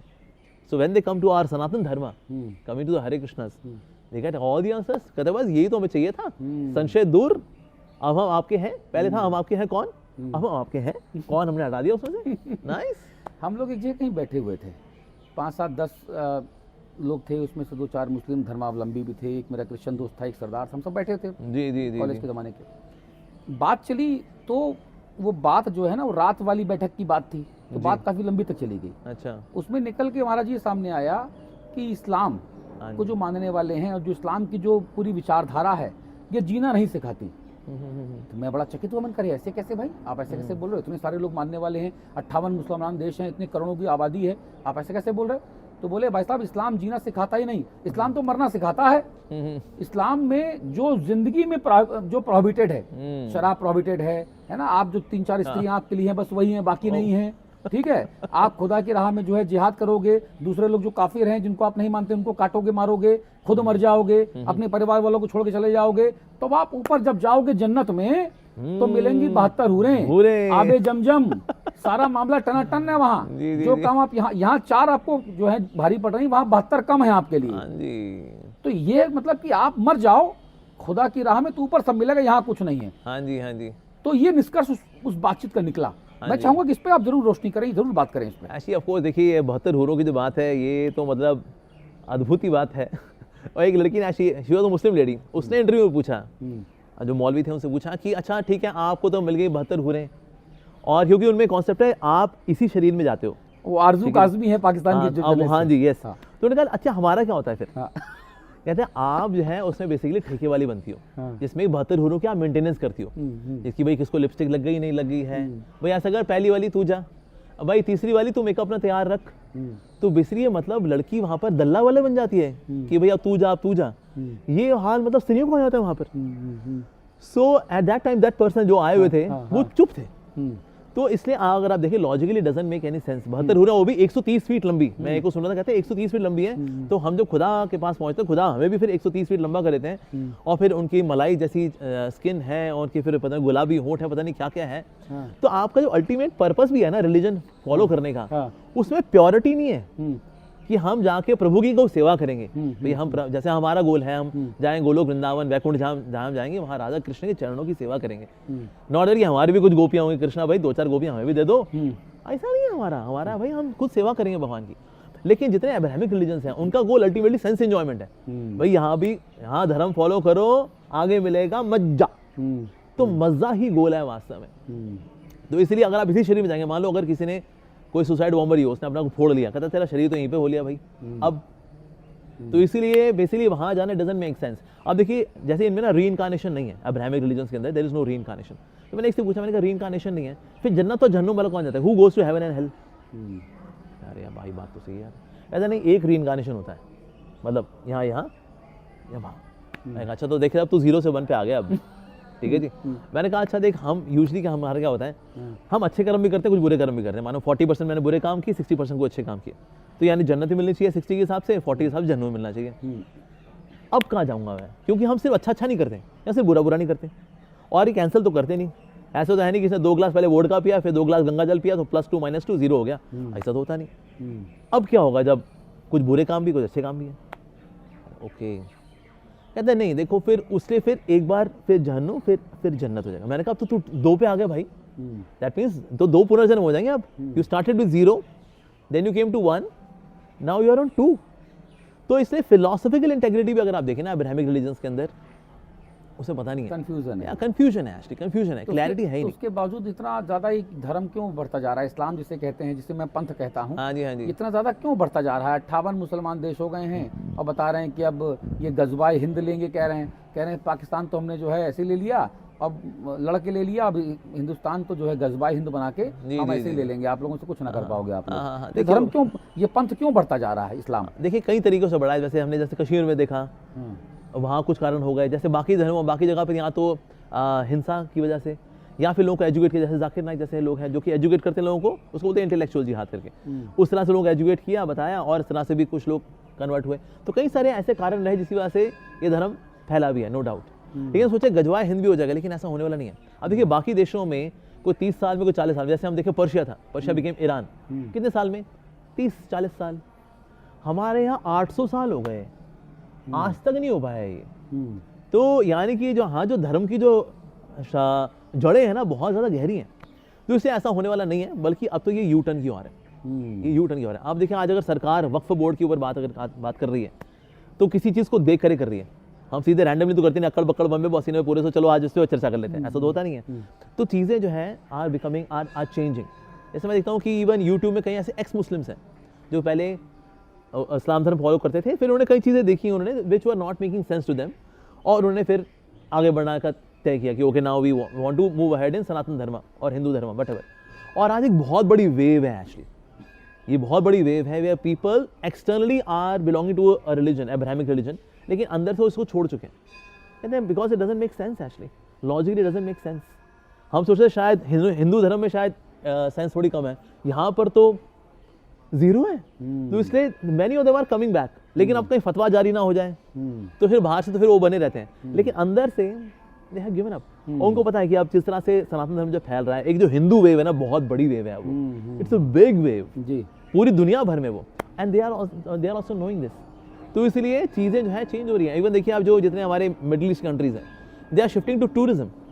टूरिज्म में क्यों आ रहे हैं? देखो तेल पे जो डिपेंडेंसी थी जिसकी वजह से थोड़ी ज़्यादा गिरी थी पिछले 100 सालों में, लेकिन अब तो ईवी आ रही है, इलेक्ट्रॉनिक व्हीकल भी आ रहे हैं, पानी का इंजन भी आ गया टोयोटा की तरफ से, अब इस तरह से हाइड्रोजन सेल्स भी आ रहे हैं। तो इस तरह से अब ओवरऑल जो एक जियो पॉलिटिक्स है, एक जो डेमोग्राफी है, एक जो जिस तरह से लाइफ चलती है, उसमें ऑयल पर डिपेंडेंसी कम होने की वजह से भी आप जो मिडिल ईस्ट है they are also becoming more and more European. अगर आप देखें सऊदी अरेबिया में जितनी बहुएं हैं, उनके जो मेन जो घर है राजा जी का, सलमान जी का, सलमान के घर में जितनी भी बहुएं हैं सब यूरोपियन कपड़े पहनते, कोई हिजाब का ऐसा कोई हिसाब किताब नहीं है सच। He himself wear pant shirt वगैरह, जो मीटिंग्स होती है तो वहाँ का जो गाउन है, ट्रेडिशनल गाउन, वो पहन लेते हैं। But he also lives like that. When he came to India he said Jai Shri Ram, he said that. तो इसलिए एक वो चीज़ जो है वो बदल रही है। अब जैसे अब जो डिपेंडेंसी मान लो पाकिस्तान हो गया, पाकिस्तान अब फाइनेंशियली इतना टूट चुका है, बहुत बुरा हाल है। एक बार ये सिंधु नदी वाला अगर ये जो एक पैक्ट जो हमने कोई साइन किया था, वो अगर ये रिजॉल्व अगर हो जाता, उसकी वजह से तो मतलब 50% पाकिस्तान तो रेगिस्तान हो जाएगा। इवन वहाँ के लोग बोल रहे हैं कि हम तो चाहते हैं कि वजीर आजम जो है भारत के हम पे आक्रमण कर दें, हमको खुद में मिला लें। हम तो तुम्हें ना मिलाएंगे, बिल्कुल नहीं। लेकिन मैंने जब तौकीर रजा का इंटरव्यू किया तो उन्होंने कहा कि हम चाहते हैं कि अखंड भारत हो जाए। अरे हमका मुल्ला जी ऐसा क्यों बोल रहे हो भाई? तो बोले हम चाहते हैं भैया कि बांग्लादेश को ही मिला ले तुम, पाकिस्तान को ही मिला ले तुम, अफगानिस्तान तक पहुँच जाओ। तो हमने कहा यार गुरुजी इसमें मामला जो है ना आपका गड़बड़ लग रहा है। बोले कैसे? हम कहा आप ये चाह रहे हो कि वहाँ के भी 25 करोड़ यहाँ आ जावे, बांग्लादेश के 20 करोड़ यहाँ आ जावे, और आप यहाँ पे जो है बराबर हो जाओ। तो अभी आप कम हो तब ये हाल है। अल्पसंख्यक कहते कहते जो है आपने ये कर रखा, इकट्ठे आप 60, 70, 80 करोड़ हो जाओगे तो फिर तो भैया यहाँ पे तो मुश्किल हो जाएगा मामला। तो हंसने लग गए बड़ी कुटिल मुस्कान। तो जो आप कह रहे हैं ना उसके पीछे लॉजिक ये है। लॉजिक ये है। तो इसलिए अखंड भारत इस तरह से है, धीरे धीरे जब when people will take to Sanatan Dharma, then इस तरह से फिर अखंड भारत होगा। ऐसा नहीं कि हम खिचड़ी पकाएंगे यहाँ पर और कंफ्यूजन जो ऑलरेडी है उसको और एग्रेवेट करेंगे, ऐसा बिल्कुल भी नहीं है। नहीं लेकिन हो रहा है ना गुरुजी। क्या होता है, एक मेरी मुसलमान दोस्त थी, हाँ जी, अभी भी है, तो एक दिन मुझे अपने घर ले गई वो, हम उसके घर गए, उसने खाना पीना खिलाया तो हमने कुछ खाना पीना खाया। उसके बाद जाते वक्त उसने हमको जो है, हम उसके लिए फूल लेकर गए थे तो उसने हमको एक पुस्तक दी। हाँ जी। बोली घर जाके पढ़ना। थोड़ा पढ़ने लिखने की आदत है हमारी, तो जब घर आके हमने उस पुस्तक को पढ़ा तो उस पुस्तक का, पतली सी पुस्तक थी, उसका पहला पन्ना सुनो, हम बताते हैं क्या उसमें ये था कि साहब एक शंकर जी की पिंडी है, अपने भगवान शिव जी की एक पिंडी है। उस पिंडी में एक पुजारी प्रसाद चढ़ा जाता है, दिया जलाता है, घंटा बजाता है और चला जाता है। कुछ देर बाद वहाँ पे एक कुत्ता आता है, वो प्रसाद खा लेता है, उस पिंडी को दूषित करता है और उसके बाद चला जाता है। और नीचे नैरेटिव था कि जो पत्थर जिसको आप भगवान कहते हो, पूजते हो, दिया जलाते, प्रसाद चढ़ाते, घंटा बजाते, जो अपनी खुद की रक्षा नहीं कर पाया, वो आपकी रक्षा क्या करेगा। उसके बाद फिर वो इस्लाम के बारे में अच्छी अच्छी बातें लिखनी शुरू होती कि हमारे ये हमारे 15-20 पन्नों की पुस्तक थी। सोचिए आप, जो वहाँ यूथ है, जो दोस्त हैं, कॉलेज में पढ़ने वाले लोग हैं, जॉब करने वाले लोग हैं, वो इस तरह की चीजों में लगे हुए हैं। और हमारे यहाँ डब्बा गोल है जी। हमारे आपके बच्चों को नहीं पता कि सनातन क्या है, भगवान कौन है, अवतार कौन है और तमाम गुरु कौन है, देवता कौन है। तो आप कैसे उम्मीद करते हो अच्छे होने की? ये तो केवल आप स्वतंत्रता सुखा के लिए बात कर रहे हो बस। बिल्कुल सही बात, दैट्स ट्रू। तो फिर कैसे आगे बढ़ेगा हिंदुइज्म, कैसे आगे बढ़ेगी सनातन? देखिए होता क्या है कि ना, यहाँ पर भी एजुकेशन की बात आती है। जैसे ना विग्रह है, डीटीज है, भगवान के विग्रह ना एक ऐसा रूप है जो कि ना डिपेंडेंसी शो करता है। डिपेंडेंट, वैसे वो भी इंडिपेंडेंट है लेकिन डिपेंडेंसी शो करता है। जैसे हमारे विग्रह हैं, जैसे ठाकुर जी विग्रह होते हैं, उन कपड़े कौन बनाता है? भक्त। उठाता कौन भगवान को? भक्त। सुलाता कौन? भक्त। तो भगवान एक ना डिपेंडेंसी शो करते हैं। पर इसके पीछे कारण क्या है? जब ना भगवान पे डिपेंडेंसी शो करते हैं तो हम ना सेवा को लेकर बड़े गंभीर हो जाएंगे ना, मेरे को सेवा करनी है भगवान की। इस तरह से ना हमारी भगवान से अटैचमेंट होती है। पर जहाँ भगवान की सेवा ना हो रही हो तो भगवान विग्रह में प्रकट भी हो सकते हैं, तो भगवान विग्रह से अप्रकट भी हो सकते हैं। जैसे शिव जी का आपने एग्जाम्पल दिया कि उन्होंने पिंडी बना दी, अगर वहाँ पर सेवा ठीक से नहीं हो रही ना, शिव जी हैज़ लेफ्ट इट, भगवान ने उस पिंडी को छोड़ दिया, शिव जी ने उस जगह को छोड़ दिया वास्तव में। लेकिन अगर सेवा होती है, भगवान वहाँ पर उपस्थित होते हैं, सेवा स्वीकार भी करते हैं। इस बात देखिए, यहाँ सुबह 4:30 बजे हमारे मंदिर में लोग आए होते हैं। क्यों? अरे भाई संगमरमर ही तो है, तुम संगमरमर देखने जा रहे हो यार, पत्थर देखने जा रहे हो, तो ऐसा करो, ये ना मोहनजोदाड़ो संस्कृति के ना, हड़प्पा संस्कृति के वो है नेशनल म्यूजियम में, सुबह 4:30 बजे वो दिखाया करो। कभी होने वाला ऐसा? नहीं होने वाला, क्योंकि वो सिर्फ पत्थर ही है, ओनली स्टैच्यूज। नहीं, लेकिन मैं तो उस मुस्लिम जो मेरी दोस्त है जिसने मुझे पुस्तक दी, मैं उसकी भावना पे बात करना चाह रहा हूँ। देखिए वो लोग कैसे पर्टिकुलर होके काम करना चाह रहे हैं, फोकस्ड होकर काम कर रहे हैं, मैन टू मैन मार्किंग हो रही है। उनको पता है कि ना इनको अपने सिद्धांत के बारे में नहीं पता, इसलिए इनको हम अपनी पट्टी पढ़ा सकते हैं, इसलिए जो है वो ऐसा कर लेते हैं। पर लेकिन अगर हमको पता होगा, मान लो अब जैसे मान लो वो लोग बोलते हैं न तस्य प्रतिमा अस्ति, इवन हमारा कोड भी कर देंगे उपनिषद से, देखो आपके उपनिषद में लिखा है न तस्य प्रतिमा अस्ति। अब अगर हिंदू ने अपने धर्म ग्रंथ नहीं पढ़े, उसको प्रतिमा शब्द का मतलब नहीं पता, अरे हाँ यार तो वाकई में मैं तो प्रतिमा की पूजा कर रहा हूँ। पर प्रतिमा मीन्स जिसकी कोई उपमा नहीं है, मतलब भगवान की कोई उपमा नहीं है। Nobody can be like God. यहाँ बोलो जैसे Hrithik Roshan multiply by 1 million is equal to Krishna, नहीं सर, उपमा ही नहीं है। सो न तस्य प्रतिमा अस्ति, या भगवान को तोल नहीं है कि हम तोले भगवान इतने किलोग्राम है, दैट्स द मीनिंग ऑफ प्रतिमा। और तीसरा मतलब है कि ना उनके कोई सांसारिक रूप नहीं, जैसे हमारा भी हड्डी मांस वाला रूप होता है, भगवान का सच्चिदानंद विग्रह, तो न तस्य प्रतिमा अस्ति, ये मीनिंग। अब ये हिंदू को जो नहीं पता होगा तो बंदा अपनी किताब में लिखेगा देखो देखो ये है, तो इसलिए तो हमारे धर्म में आ जाओ, तो लोग कन्वर्ट कर लेते हैं। तो बेसिकली हिंदू को भी चाहिए कि हम अपने सनातन धर्म को बड़ी विशिष्टता के साथ साइंटिफिकली, लॉजिकली, सेंसिबली सिखाएंगे ना, तो कोई कन्वर्ट करके दिखाया हमें, कोई ना कर, जो कन्वर्ट करने आएगा ना उसको कन्वर्ट कर देंगे हम, अगर तू भक्ता बन जाएगा। एक सवाल, लोग कहते हैं कि हिंदू जाग रहा है। हाँ जी, ठीक है, आपको लगता है कि हिंदू आपस में एक हो सकते हैं? हो सकते हैं। जब हिंदू आपस में एक अभी तक तो नहीं दिखे इतने वर्षों में, हाँ जी, तो फिर वो कैसे हिंदू एक होगा पहला? और जब हिंदू आपस में एक नहीं है तो हिंदू मुसलमान जो गंगा जमुनी तहजीब की बात करता है, जो ज्ञान देता है, वही सूडो सेकुलर, छद्म धर्म निरपेक्षता है कि भाई हिंदुओं की बात आएगी तो सब बुरा है, बाकी की बात आएगी तो सब अच्छा है। ये फिर कैसे एग्जिस्ट कैसे करेगा? हाँ देखिए, जो हिंदू धर्म है, वैसे जहाँ तक हम ये तहजीब की बात करते हैं, दो तहजीब एक साथ रहेंगे, ऐसे दोनों एक साथ नहीं रह सकते, क्योंकि हमारे धर्म के अंदर लिखा हुआ है कि हम दो सबके प्रति संभाव रखते हैं। ठीक है जी, जैसे ब्रह्मभूत प्रसन्न आत्मा न शोचती न कांक्षति समा सर्वेषु भूतेषु, हम तो सबके प्रति संभाव, सहजीवी हैं हम लोग। ये हमारी भगवदगीता का संदेश है, सबको ये भाव रखना चाहिए अल्टीमेटली, ये हमारा धर्म है। लेकिन अगर आप अब्राहमिक रिलीजन्स की बुक्स में देखेंगे ना, ये एक्चुअली जो इनफिडल्स हैं, यानी हम लोग बेसिकली, हम लोग जो काफिर लोग हैं, नॉन बिलीवर्स हैं, हमको मारने पे जन्नत मिलती है या हेवन मिलता है। तो इसीलिए ना इस प्रकार के दो काउंटर कल्चर जो हैं, ऑपोजिट कल्चर साथ नहीं रह सकते, तो इसीलिए they should be happy in their world we should be happy in our world. तो फिर ये भजन क्यों सुनाया जाता है हम लोगों को कि भाई ईश्वर अल्लो तेरो नाम ऐसी आप देखो, और सबको सन्मति दे भगवान, रघुपति राघव राजा राम। ऐसी ये सॉन्ग ऐसा नहीं था, ये बाद में महात्मा गांधी जी ने ये लाइन ऐड करके इसको बनाया ताकि ना वो साथ साथ रहें। पर एक्चुअली हम साथ इसमें रह सकते हैं कि ओके आप अपनी जगह खुश रहो, हम अपनी जगह खुश रहें, कभी हम मिल लेंगे नो डाउट, हम एक दूसरे से नमस्कार कर लेंगे, हरे कृष्णा कर लेंगे, वो हो लेगा, लेकिन हम मिलजुल के रह लेंगे। उसके लिए ना बड़ी मैच्योरिटी चाहिए, और वो मैच्योरिटी आज कलयुग में लोगों के पास नहीं है कि भाई ठीक है I will have my practices, you have your practices, लेकिन हम जो मिलेंगे बड़ी वार्मथ के साथ मिलेंगे। वो मैच्योरिटी आज नहीं है लोगों के अंदर। बचकाने दिमाग वाले इनके जब टीचर ही बचकाना हो किसी के, तो फिर बचकाना टीचिंग डाउनलोड होती है, तो लोगों का रहन सहन भला कैसा होगा, या मिलना जुलना कैसा होगा। जैसे जैसे बचकाना टीचर मतलब जैसे थोड़ा स्पष्ट करिए। बचकाना टीचर का मतलब होगा जैसे कि भाई हम ही हम हैं, माई वे और हाईवे।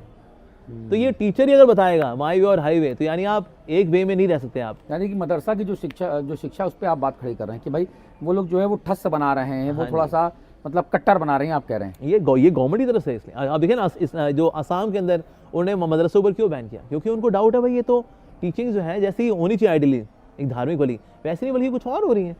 तो इसलिए आज इंडियन गवर्नमेंट फिर इस पर काम करी भाई इनको दूसरी वाली शिक्षा दो, कंप्यूटर वाली शिक्षा दो, कुरान और कंप्यूटर साथ चले। हाँ साथ चले। तो कुरान वाली में जो प्रेयर्स हैं जिसमें आपका प्यार बढ़े भगवान से, खुदा से आपका इश्क बढ़े, वो वाला वो हो, साथ में आप कंप्यूटर वाली एजुकेशन ले लो।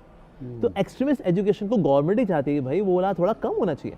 नहीं तो अगर नफरतें अगर किसी स्कूल से मिले जो कि धार्मिक स्कूल्स हैं, तो फिर तो सद्भाव वाला कैसे आएगा। तो जब जमीन के नीचे मंदिरों के ऊपर मस्जिदें बना दी जाएंगी हाँ जी। और जब फिर वापस मांगा जाएगा तो फिर हंगामा किया जाएगा, तो सद्भाव कैसे बढ़ेगा। आप संभल देख लो, आप अजमेर शरीफ देख लो, आप ज्ञान वापी देख लो, मथुरा देख लो, अयोध्या देख लो। एक मुल्ला जी से मैं बात कर रहा था जो अजमेर दरगाह के जो गद्दे नशीन हैं उनके उत्तराधिकारी हैं चिश्ती साहब, मैंने उनसे कल ही बात की। तो मैंने उनको कह रहे थे साहब 850 वर्षों से जो है हमारा यहाँ पे है जो पूरा इदारा है, जो हमारा अकीदा है, और ये फलाने राजा भेजते, फलाने प्रधानमंत्री भेजते, देश के बाहर भेजते, 850 सालों से चादर चढ़ती जी, तो ये हमारा है, हम नहीं छोड़ेंगे। हम कहा महाराज मुल्ला जी आप कह रहे हो कि 850 वर्षों से आपका है, मैं तो कहता हूँ कि प्रभु श्री राम 5000 वर्ष पहले थे और उनको अयोध्या में ये साबित करने के लिए भैया मैं यहीं पैदा हुआ था, 500 वर्ष का मुकदमा लड़ने लग गया। तो बताओ 5000 ज्यादा कि 850 ज्यादा। तो मुल्ला जी चुप हो गए फिर। और वही चुप्पी जो है संघर्ष की वजह है, वही चुप्पी पत्थर फेंकवा रही है, वही चुप्पी छुरी चलवा रही है, वही चुप्पी नौजवानों को कट्टर बना रही है। या बिल्कुल सी बात है। तो इसको कैसे रोका जाएगा महाराज जी, ये तो रुकता नजर नहीं आ रहा। हाँ देखिए होता क्या है, कोई चीज़ ना चलती है बिकॉज उसको लेके ना स्पिरिट होती है। अगर स्पिरिट ठंडी हो जाती है ना अगर, तो बाहर एक्टिविटी भी थम जाती है। तो एक्टिविटी बाहर थमेगी because of some kind of rules and regulations. मान लो कोई किसी पावर को मिसयूज अगर हो रहा है, जो कि 2013 में मान लो वो पावर आ गई, अब उसका मिसयूज होकर के आगे बढ़ गया, तो उसको एडमिनिस्ट्रेटिवली भी रोका जा सकता है। एक तो वो चीज़ है। साथ ही के अंदर अगर स्पिरिट चली जाती है ना कि यार हम जो फॉलो कर रहे हैं क्या ये वाकई में सही है क्या यार, नहीं यार, तो उसमें फिर हो रहा था एजुकेशन का। जब हम सही एजुकेशन देंगे लाइक थ्रू सोशल मीडिया, जब ये एजुकेशन आती है, ये जो जज्बा लेके चल रहे हैं ना that we are anti Hindu dharma, anti this, anti सनातनी, कहते यार ये जो स्पिरिट है ना, ये इसमें तो इंसानियत भी नहीं है, धार्मिकता तो दूर की बात। तो जब ये स्पिरिट नीचे जाएगी तो फिर वो एक्टिविटीज़ भी कम होंगी। तो कुछ चीज़ें एडमिनिस्ट्रेटिवली थामी जाएंगी, बाई कुछ स्पिरिट को थोड़ा ठंडा करके भी थामी जाएंगी। इस तरह से धीरे धीरे करके चीज़ें चेंज होंगी, but that will take time. लेकिन अब ये पॉजिटिव चेंज होना शुरू हो गया। योगी जी कहते हैं कि मैं अच्छे गर्मी ठंडी कर देता हूँ। हाँ क्या उसी ठंडक की आप बात कर रहे हैं? बिल्कुल एग्जैक्टली। कह रहे गर्मी में भी मैं शिमला बना देता हूँ। हाँ जी हाँ जी हाँ जी। तो इसलिए वो जो गर्मी है ना जो बिना मतलब की है, थोड़ा सा शांति, तो वो जब आएगी तो फिर एक थोड़ा सा जो फैनेटिसिज्म होता है ना अपने धर्म को लेकर के, वो थोड़ा कम होगा। And even they will be more happy. होता है कि ये जो एजिटेटेड मेंटालिटी है ना, इसमें कुछ सुख नहीं है इसके अंदर। शांत भाव के अंदर ही अल्टीमेटली सुख होता है। मैं जानता हूँ ऐसे कई मुसलमान लोग भी हैं, वो abroad minded, APJ Abdul Kalam जैसे कई लोग भी हैं, वो भी एग्जिस्ट करते हैं, पढ़े लिखे लोग, समझदार लोग हैं, कहता है जी हम बड़े मुसलमान हैं हम, लेकिन हिंदू धर्म का बड़ा सम्मान करते हैं जी। जो इवन ये जो आर्कियोलॉजिकल सर्वे ऑफ इंडिया की तरफ से थे, मोहम्मद साहब, मैं नाम बोल रहा हूँ, केरल वाले, तो जिन्होंने राम जन्मभूमि के लिए खुदाई वगैरह की थी, सो ऐसे ब्रॉड माइंडेड लोग भी हैं एक्चुअली। तो ऐसे लोग ऑफकोर्स रहे तो they can be very happy, why not. और उनको भी अच्छा लगता है यार ऐसे रह करके, हमें भी अच्छा लगता है। हाँ। ये एग्रेशन लेकर के कौन सुखी रह पाएगा जी। प्रभु जी आजकल एक चर्चा और देखी जा रही है, लोग कह रहे हैं कि साहब हिंदू धर्म के जो देवी देवता हैं, जो सनातन के देवी देवता हैं, केवल उनको ही मानो, बाकी जो है वो सब यहाँ वहाँ, कोई चांद बाबा करके था तो उसको जो है अपनी साईं बाबा बना दिया, उसके मंदिर बना दिया, पूजा पाठ कर रहे हो, है कोई फलाने की बाबा की मजार मतलब लुटेरा था, कोई मुगलों का जो है मुखबिर था, तो इस तरह की मज़ारें जो बनी हैं, लव जिहाद, लैंड जिहाद के नाम पे जो कब्जा किया हुआ है, बोले सबको बंद करना चाहिए। और इसमें सबसे पहला नाम जो है साईं बाबा का आता है। लोग कहते हैं भाई साईं बाबा जो है वो कम से कम हिंदू सनातन धर्म के तो देवी नहीं थे, देवता नहीं थे, एग्जैक्टली। तो मंदिरों से उनकी मूर्तियों को बाहर करो। यस, होता है क्या, देखिए इसमें भी आता है कि ना आपको किसी पूजा अर्चना करनी है, शास्त्रों में दिया गया एट द मैक्स। मान लो किसी को साईं बाबा से अटैचमेंट हो, ठीक है, उसको अटैचमेंट है ना, आप उनको संत के तौर पे सम्मान दे लो, ऐसा कुछ नहीं। हमारे भी कई संत लोग हैं, उनका सम्मान लोग देते हैं, पर संत ना कभी भगवान नहीं बनता। मंदिर के अंदर भगवान की पूजा अर्चना होनी चाहिए। यहाँ कोई भगवान के बड़े कोई आचार्य हों, जो भक्त जैसे हों, शुद्ध भक्त वाले, तो भाई आप उनका सम्मान भी कर सकते हो, आप पूजा अर्चना कर लेते हो। ऐसे हमारे श्री प्रभुपाद जी की भी हम पूजा करते हैं एज अ ग्रेटिट्यूड कि आप प्रभु के शुद्ध भक्त हैं, ऐसा। तो इस प्रकार से बाकी ऐसे कोई संत मान लो हो साईं बाबा जैसे, आप सम्मान के तौर पे कि भाई साईं बाबा जी ने हमारे थोड़ी हेल्प की थी, हम उनको मानते आ रहे थे सालों से, अभी हम उनको नहीं छोड़ पाएंगे, बड़ी अटैचमेंट हमारी हो रखी है, तो भैया जी आप उस तरह से आप कर लो, रिस्पेक्ट कर लो। लेकिन मंदिर के अंदर तो हरि भगवान की पूजा अर्चना होनी चाहिए। तो होता क्या है, आज एक टिपिकल हिंदू जो होता है ना, वो क्योंकि उसने शास्त्र नहीं पढ़े, उसको इच्छा पूरी करनी है। अब ये साईं बाबा ने मेरी इच्छा पूरी की हुई थी, मेरी बहन की भी इच्छा पूरी की थी, मेरे माता पिता की इच्छा पूरी की थी, तो ये हमारी अटैचमेंट हो रखी है जी उनके साथ। पर कहीं ना कहीं ये इच्छा को पूरा करने का एक बिजनेस जो होता है ना, जब ये भावना के साथ चलता है, फिर आप किसी को भी स्वीकार कर लेते हो ऐसे। जैसे कई लोग ये करते हैं, साईं राम साईं श्याम। सर राम जी हैं, साईं साईं है एक्चुअली, सिया राम है, साईं राम नहीं है एक्चुअली। पर लोग क्या करते हैं, यार देखो फ्यूजन बनाते हैं, देखो साईं बाबा की मार्केट भी हॉट है, राम जी की मार्केट भी हॉट है, दो मिला देंगे तो सुपर हॉट हो जाएगी रे। पर ये कोई शास्त्रीय तरीका नहीं है, यू नो, साईं श्याम नहीं, राधे श्याम होता है, साईं श्याम भला कैसे हो जाएगा। तो इसीलिए क्या, फिर एक फ्यूजन, और फ्यूजन से फिर होती है कंफ्यूजन। तो इसलिए हमें लेके चलना चाहिए भाई, अगर वैसे तो साईं बाबा की वर्शिप करने की जरूरत नहीं है, तो चांद मियाँ के तौर पे कई लोगों ने बताया हुआ इस बारे में, लेकिन आप चलो आप अटैच्ड हो तो एज अ संत रिस्पेक्ट कर लो। बट वर्शिप जो है वो तो प्रभु की होनी चाहिए, या उनके अंतरंग पार्षद जो भक्त आए हैं ना, जैसे प्रभुपाद जी जैसे हो गए, अन्य आचार्य हो गए, वो कर, otherwise respect at the max, that's it. अच्छा, इसी सवाल से एक सवाल और मेरे मन में आता है, मुझे नहीं पता कि भगवान, देवता, अवतार, वो सुपर नेचुरल पावर, परम शक्ति, एक वो लाइट कहते हैं कि साहब ये जो मोक्ष जब जिसे होता है ना, जब आप मरेंगे तो आपकी आत्मा उस लाइट में विलीन हो जाएगी, है ना, ये सब क्या है? मैं चाहता हूँ कि बहुत संक्षेप में आम लोगों को, मेरा बेटा समझ जाए 16 साल 15 साल का, वो आपकी बात को समझ जाए, तो मुझे लगता है कि इस इंटरव्यू का जो है मैं सार्थकता मानूंगा इसकी। ओके, देखिए वैसे तीनों टर्म अलग अलग है। भगवान है, ठीक है जी, भगवान से निकलने वाला जो प्रकाश है वो है निराकार ब्रह्म। तो अक्सर लोग जो है निराकार की बात करते हैं, भाई ऊपर वाला तो निराकार है, गॉड इज फॉर्मलेस, पर एक्चुअली भगवान फॉर्मलेस नहीं है, भगवान का सच्चिदानंद रूप है, नमामीश्वरम सच्चिदानंद रूपम। लेकिन इफल्जेंस उनकी निकल, जो प्रकाश निकल रहा है वो जो है निराकार है। जैसे ये जो लाइट निकल रही है आपके यहाँ जो कैमरे से निकल रही है वो निराकार है, लेकिन बल्ब साकार है। जो मेरी आवाज़ है वो निराकार है, लेकिन जिससे आवाज़ आ रही है वो साकार है। मेरी या फिर अगर पंखे की हवा वो निराकार है, लेकिन पंखा साकार है। यानी साकार से निराकार आता है वास्तव में, तो साकार से निराकार आता है। पर अगर कोई व्यक्ति ना दूर से देखे, मान लो मैंने ट्रक को देखूं रात को बहुत दूर से, और मैं देखूं अरे यार ट्रक क्या है, तो रोशनी है। ऐसा ट्रक रोशनी नहीं है, ट्रक से रोशनी आ रही है। तो जब प्रकाश आता है ना, तो आप ट्रक को भी देख लेते हो और रोशनी को देखते हो, और अरे यार मेरे को लगा ट्रक रोशनी है, यार ट्रक से रोशनी नहीं है, ट्रक तो ट्रक है, उससे रोशनी निकल रही है। तो उसी प्रकार से हम जब भगवान को नजदीक जाके देखते हैं तो पता लगता है अरे ये निराकार नहीं है यार, ये तो सच्चिदानंद रूप है, जो रोशनी आ रही है वो प्रकाश है उनसे निकलने वाला। यस, तो इसीलिए भगवान का ये प्रकाश होता है। बाकी जहाँ तक इसमें हम विलीन हो जाते हैं, अगर हम भगवदगीता के अनुसार चले, ठीक है, भगवदगीता के अनुसार सोल इज अव्ययम इनसॉल्युबल, यानी कि वो घुलती नहीं है। तो यानी निराकार के अंदर भी जाके घुल जाएगी वो? नहीं, आत्मा कभी घुलती नहीं है। तो मोक्ष एक्चुअली है क्या? मोक्ष है भगवान के चरणों की सेवा को प्राप्त करना। जैसे हनुमान जी हैं, हनुमान जी राम जी मर्ज नहीं होते, हनुमान जी रहते हैं, राम जी रहते हैं, और हनुमान जी क्या है? सदा रहो रघुपति के दासा। तो वास्तव में मोक्ष या मुक्ति और कुछ नहीं है, भगवान के दास के रूप में उनकी सेवा करना, ये मोक्ष है वास्तव में। देखिए हम बोले अच्छा मोक्ष क्यों चाहिए? कहते आनंद मिलता है, ब्रह्मानंद, वो निराकार का आनंद, तो आनंद मिलता है। लेकिन आप जब एक हो लिए और आपकी एग्जिस्टेंस तो खत्म हो गई, अब आप तो एक हो चुके हो, सदा हो गया।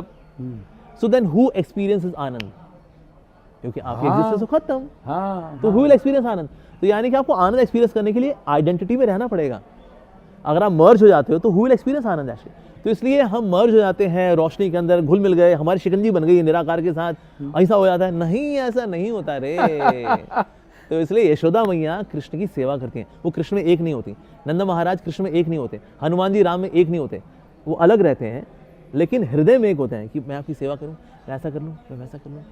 इसको मुक्ति बोलते हैं। तो भगवान के वैकुंठ धाम में उनकी सेवा करना प्रेममय रिश्ता होता है हमारा भगवान के साथ, और हमारा शरीर भी फिर सच्चिदानंद होता है, क्योंकि हमारा अगर ये बुढ़ा होने वाला शरीर होगा तो हमारा कहीं काम चलेगा। तो यहाँ शरीर ऐसा है, लेकिन भगवान के धाम में हमको भी दिव्य रूप मिलता है, लेकिन भक्त वाला दिव्य रूप मिलता है, भगवान का भगवान वाला दिव्य रूप है, लेकिन दोनों का दिव्य रूप है और दोनों का रिश्ता जो है प्यार का है। इसको वास्तव में मोक्ष बोलते हैं, ना कि मैं रोशनी में गया, मिल गया, एक हो गया। तो बंदा कहेगा यार मिलना क्या, फिर यहीं पे नेटफ्लिक्स पे पिक्चर देखते हैं यार, और क्या नहीं, तो वहाँ क्या करना, वो तो बड़ा बोरिंग हो जाएगा, वो तो निराकार में जाना।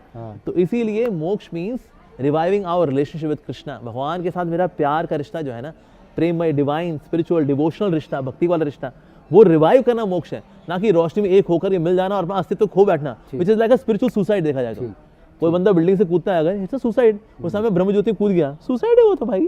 तो इसलिए हम एक नहीं होते कभी भगवान के साथ, अलग रहते हैं, प्रेम में सेवा करते हैं भगवान की। जी हमने सुना है कि ब्रह्मा विष्णु महेश ये तीन जो हैं ये भगवान हैं। हाँ जी, हाँ जी, है ना। इसके बाद फिर वो देवता हैं, इन जैसे इंद्र जो हैं ये देवता हैं। ये प्रभु राम और जो कृष्ण आए हैं ये जो हैं हमारे अवतार हैं, ये प्रभु के अवतार हैं। क्या मैं सही बता रहा हूँ? बिल्कुल जी, यस।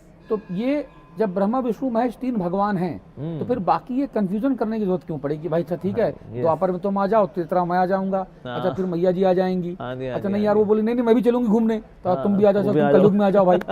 ठीक है, बाबा बोले अरे यार तुम लोग जा रहे हो, मुझे काहे छोड़े जा रहे हो? तो बोला अच्छा नहीं ठीक है बाबा तुम भी आ जाओ यार। तो एक जिले में जो है 5-7-10 मंदिर बना देना, बाबाओं के मंदिर बन गए। तो ये जरूरत क्यों पड़ गई इसकी? हाँ देखिए, होता क्या है, अवतार का मतलब जो अवतरित होते हैं, तो भगवान के अवतार जो है वो अवतरित होते हैं। राम जी भी आते हैं साकेत धाम से, यहाँ पर आते हैं, तो यहाँ जो जगह उसको बोलते हैं अयोध्या, पर वो स्पिरिचुअल वर्ल्ड में है साकेत।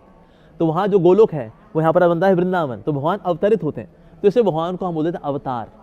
तो भगवान का एक मूल रूप है कृष्ण, लेकिन अवतार रूप में है राम अवतार, नरसिंह अवतार, कच्छ अवतार, कूर्म अवतार, इस प्रकार से भगवान के कई अवतार है। अवतारों में अलग अलग कैटेगरीज हैं, जैसे कि एक होता है युग अवतार, यानी कि उस युग में आत्मक साक्षात्कार की विधि वाला कौन देगा, कैसे दिया, जैसे कि आते हैं हंस अवतार सतयुग में, जो कि ध्यान की विधि देते हैं। यज्ञ अवतार आते हैं, वो यज्ञ की विधि देते हैं। वासुदेव कृष्ण आते हैं, वो देते हैं डीटी वर्शिप, विग्रह पूजा की विधि। चैतन्य महाप्रभु आते हैं, वो देते हैं भगवान के नाम का कीर्तन। तो ये वाले अवतार भी हैं। साथ में और अवतार कौन से हैं, एक होते हैं इनको बोलते हैं गुणावतार, ब्रह्मा विष्णु महेश, जिनकी आप बात कर रहे हैं। इनका काम क्या है, क्रिएशन, मेंटेनेंस, डिस्ट्रक्शन। क्रिएशन कौन करेगा, ब्रह्मा जी आप करेंगे, ठीक है धन बिल्कुल। अच्छा, डिस्ट्रक्शन का काम कौन करेगा, या शिव जी, ये आप कर लीजिए डिस्ट्रक्शन का काम। तो तांडव नृत्य करेंगे मिलेनियम के बाद, युग के अंत में, तो फिर उस प्रकार से उनका डिपार्टमेंट हो गया जी। मेंटेनेंस भगवान अपने पास रखते हैं, यानी कि भगवान अपना खुद का विस्तार जो विष्णु है उनको देते हैं मेंटेनेंस, क्योंकि तीनों में सबसे अधिक कठिन क्या है, मेंटेनेंस। किसी चीज को बनाना आसान, नष्ट करना आसान, मेंटेन करना मुश्किल। जिम जाना शुरू करना आसान, जिम जाना छोड़ देना आसान, लेकिन जिम जाते रहना मुश्किल। डाइटिंग शुरू करेंगे आसान, डाइटिंग छोड़ देना, लाओ पराठे यार छोड़ देना आसान, लेकिन डाइटिंग करते रहना ये मेरे साथ हो रहा है। तो देखिए, मेंटेनेंस इज ऑलवेज टफेस्ट। तो भगवान ने टफेस्ट काम अपने खुद के विस्तार के पास रखा, विष्णु के पास। डिस्ट्रक्शन काम दिया शिव जी को, क्रिएशन काम दिया ब्रह्मा जी को। तो इस प्रकार से Brahma Vishnu Mahesh they take care of creation, maintenance and dissolution. तो इनको बोलते हैं गुणावतार। तो इस प्रकार से अवतार, ऐसे मनवंतर अवतार भी होते हैं, लीला अवतार, जैसे राम जी हैं, ही इज लीला अवतार। तो अवतारों के अलग अलग सेक्शंस हैं, तो उसमें जब गहराई में जाएंगे then of course then we can know. एक होता है शाक्तावेश अवतार, जैसे नारद मुनि में भक्ति शक्ति का अवतार, जो चतुष्कुमार हैं उनमें ज्ञान शक्ति का अवतार। तो इस प्रकार से है वो लिविंग एंटिटी, मतलब भगवान नहीं है वो, लेकिन उनमें शक्ति का आवेश है। नारद मुनि में भक्ति शक्ति, सो नारद मुनि इज नॉट गॉड, लेकिन भगवान की एक शक्ति है उनके पास, भक्ति शक्ति। ऐसा जैसे हमारे श्रील प्रभुपाद जी, वो भी क्या शाक्तावेश अवतार, कहती है तो भगवान के भक्त, पर शक्ति का आवेश है कि ना पाश्चात्य जगत में सनातन धर्म का प्रचार प्रसार करेंगे, वो हरे कृष्णा कराएंगे अमेरिकन को, यूरोपियंस को, यानी भगवान की शक्ति प्राप्त है उनको। तो ऐसे लोग जो होते हैं ये शाक्तावेश अवतार ही कैटेगरी में आते हैं। तो इसलिए अवतारों की अलग अलग कैटेगरीज हैं, उनको फिर समझेंगे, then there is no confusion.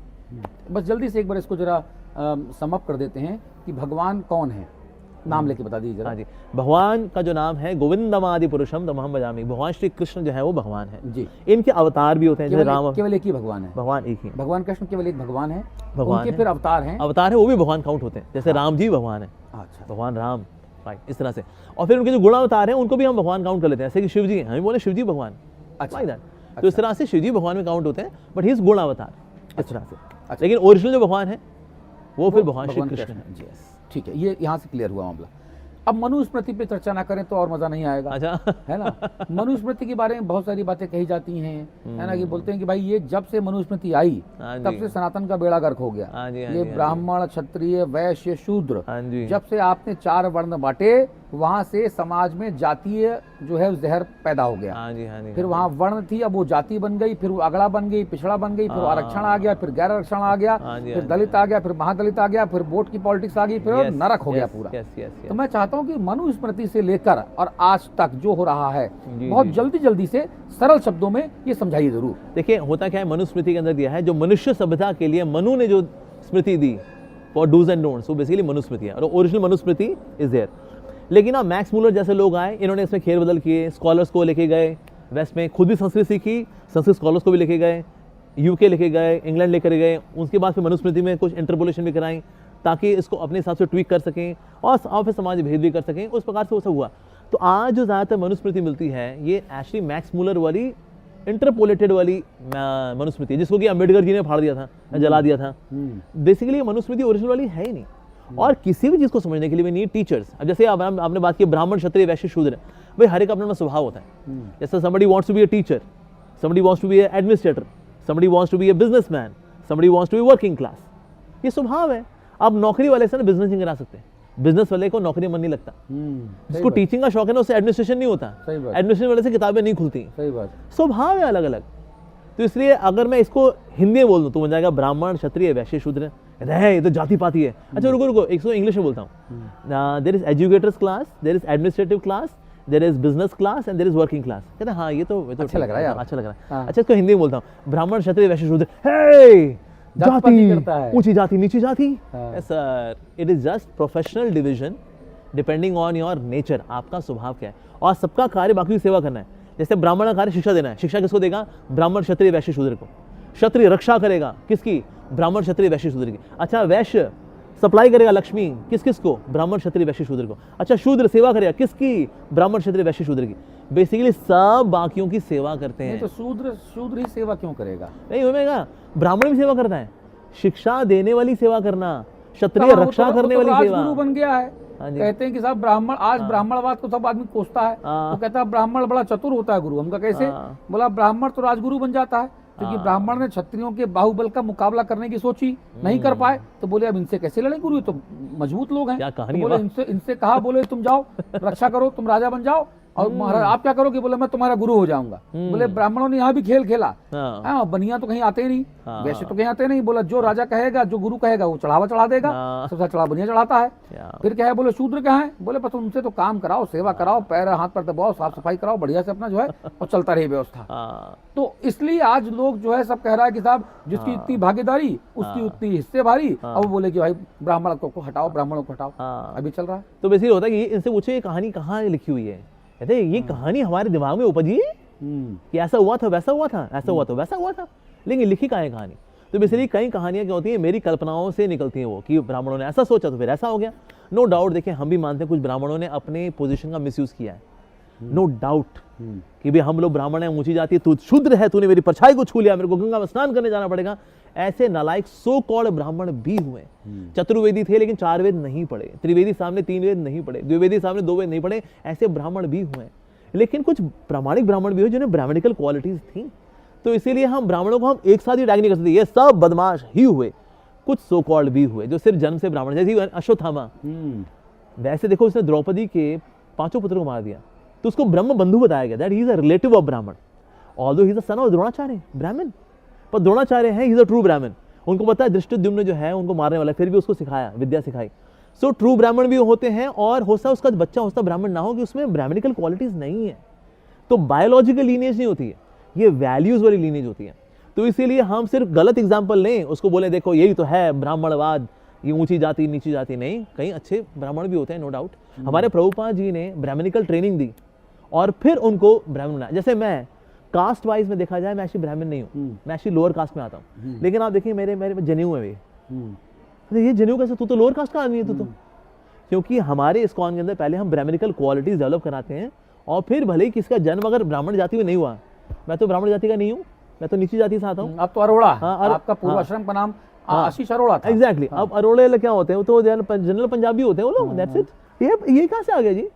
तो एक्चुअल में किसी में ब्राह्मणिकल क्वालिटीज अगर आ जाती हैं, ऐसा व्यक्ति ब्राह्मणिकल बन सकता है, व्हाई नॉट? तो ऐसा नहीं कोई जन्म से जो ब्राह्मण है उसका बेटा फिर ब्राह्मण ही होगा, डॉक्टर का बेटा डॉक्टर ही होगा, नहीं, ऐसा नहीं है। डॉक्टर का बेटा इंजीनियर भी हो सकता है, डॉक्टर का बेटा बिजनेसमैन भी हो सकता है। स्वभाव, दैट इज मोर। इसलिए भगवान कृष्ण गीता बता रहे हैं चतुर्वर्ण मया सृष्टम गुण, एक तो गुण के आधार पे चतुर्वर्ण मया सृष्टम गुण कर्म विभागश, गुण और कर्म के अनुसार विभागश उसको बांटा गया, नॉट जन। गुण कैसे हैं और फिर कर्म कैसे हैं। मेरे को पढ़ाई लिखाई कराने वाला मैं अगर है मेरा हिसाब किताब, भले ही मैं सो कॉल्ड शूद्र फैमिली में हूँ, but he would be counted as Brahmanical because स्वभाव उसका ब्राह्मणिकल है। और शूद्र बेसिकली क्या होता है? Anyone who takes salary is a Shudra, anyone who lives on profit is Vaishya, anyone who lives on taxes is Kshatriya, and the one who lives on charity is a Brahmin. आप सोचो जो सॉफ्टवेयर इंजीनियर है जो सैलरी लेता है तो शूद्र है, शूद्र है वो। बोले है सॉफ्टवेयर कहीं का, सॉफ्टवेयर इंजीनियर कहीं का ना हो तो अरे राम राम राम राम, मेरे को सॉफ्टवेयर इंजीनियर ने छू लिया, अरे ऐसा करेंगे हम लोग। कहीं डॉक्टर भी हैं वो तो सैलरी लेते हैं, तो वो भी बेसिकली शूद्र कैटेगरी में आते हैं। अरे अरे डॉक्टर कहीं का ना हो तो हट, ऐसा बोलेंगे क्या? It doesn't make sense actually. So anyone who takes salary is a Shudra. I was working as a Shudra, जब मैं कॉर्पोरेट में था, काम करता था, सैलरी लेता था, so I was acting like a Shudra actually. मैं सेवा कर रहा हूँ एक्चुअली, मैं पैसा लेता हूँ, महीने में आती है पहली तारीख को तनख्वाह आती है हमारी, शूद्र एक्चुअली। तो इसीलिए बेसिक क्या नैरेटिव क्रिएट किया जाता है, भाई लोगों को अपने पंथ में लेकर के आने का है, डालो कुछ ऐसी गंदी संदी बातें, देखो तुम्हारे में है क्या नीची जाति ऊंची जाति। तो इसलिए कुछ लोगों ने इसका मिसयूज भी किया, तो हुआ फिर कन्वर्जन वगैरह हुए।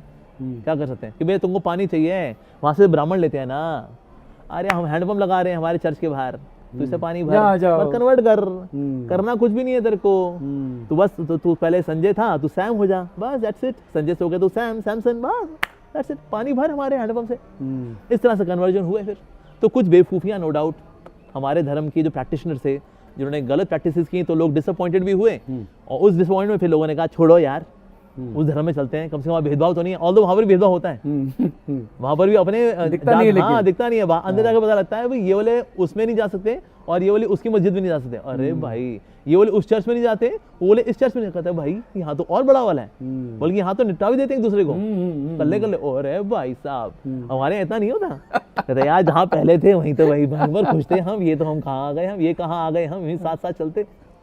तो फिर यूटर्न मारने का इच्छा भी होती है, लेकिन क्या करें, अब ये ईगो फंस जाती है, हमें तो छोड़ दिया ना, वापस कैसे जाएं जी। तो बेचारा ईगो में फंस जाता है, या अंदर से ना यहाँ का रहता है ना यहाँ का रहता है। सो इसीलिए जो सनातन धर्म में है भैया यहीं पे रहो यार, डाउट हो आओ ना, हम आपके सेवक बैठे हैं यहाँ पर, we will clear the doubt, we will also make you happy.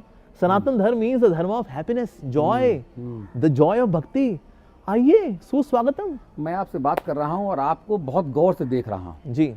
आपके शब्द जो मेरे दिल में जा रहे हैं, मेरी आंखों को आपको देखना बहुत अच्छा लग रहा है। धन्यवाद जी। आपकी उम्र 45 साल। हाँ जी। ठीक है, हम और आप मोरलेस एक ही, मैं आपसे 1 साल बड़ा हूँ। अच्छा। मैं आपको देख रहा हूँ, आप एकदम चमक रहे हैं, बढ़िया, इतना फिट बॉडी है, गोरे चिट्टा देखिए, हम तो मेकअप करा के उतने गोरे लग रहे थे, आप जो है इतना बढ़िया से जो है, ये मतलब कैसे ये रूप सौंदर्य, ये शानदार निरोगी काया, इतना बढ़िया स्मार्टनेस, ये कैसे मैनेज किया हुआ आप? देखिए कृष्ण प्रसाद की जय हो। हम जो भी पाते हैं, देखिए भगवान को प्रसाद यानी भोग लगा करके पाते हैं, तो it is prasad. Also we take pure vegetarian without onion garlic, तो वो चीज़ भी है। खाने पीने हम थोड़ा नियम भी फॉलो करते हैं, तो ऐसा नहीं कभी भी कुछ भी आ रहा था घबर बस चले जा रहे हो अंदर, ये बारे आंधे। तो थोड़ा सा वो वाला नियम भी फॉलो करना चाहिए in terms of regulated diet, वो अच्छा रहता है। साथ ही भक्ति ना आपको जॉयफुल रखती है।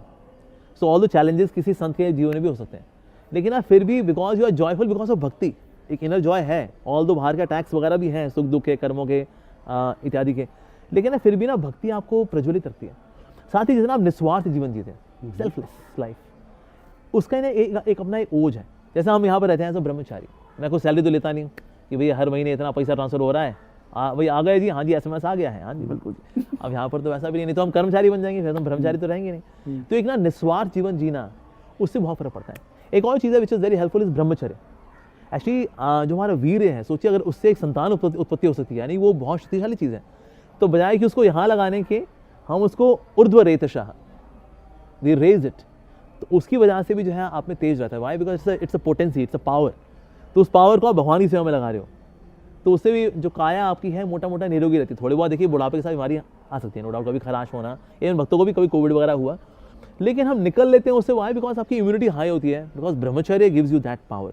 साथ ही ब्रह्मचर्य also gives you spiritual acumen, एक ना स्पिरिचुअल चीज़ों को समझना, सूझबूझ, वो सटल जो सोच होती है, वो जो सूक्ष्म सोच होती है, वो ब्रह्मचर्य से आती है।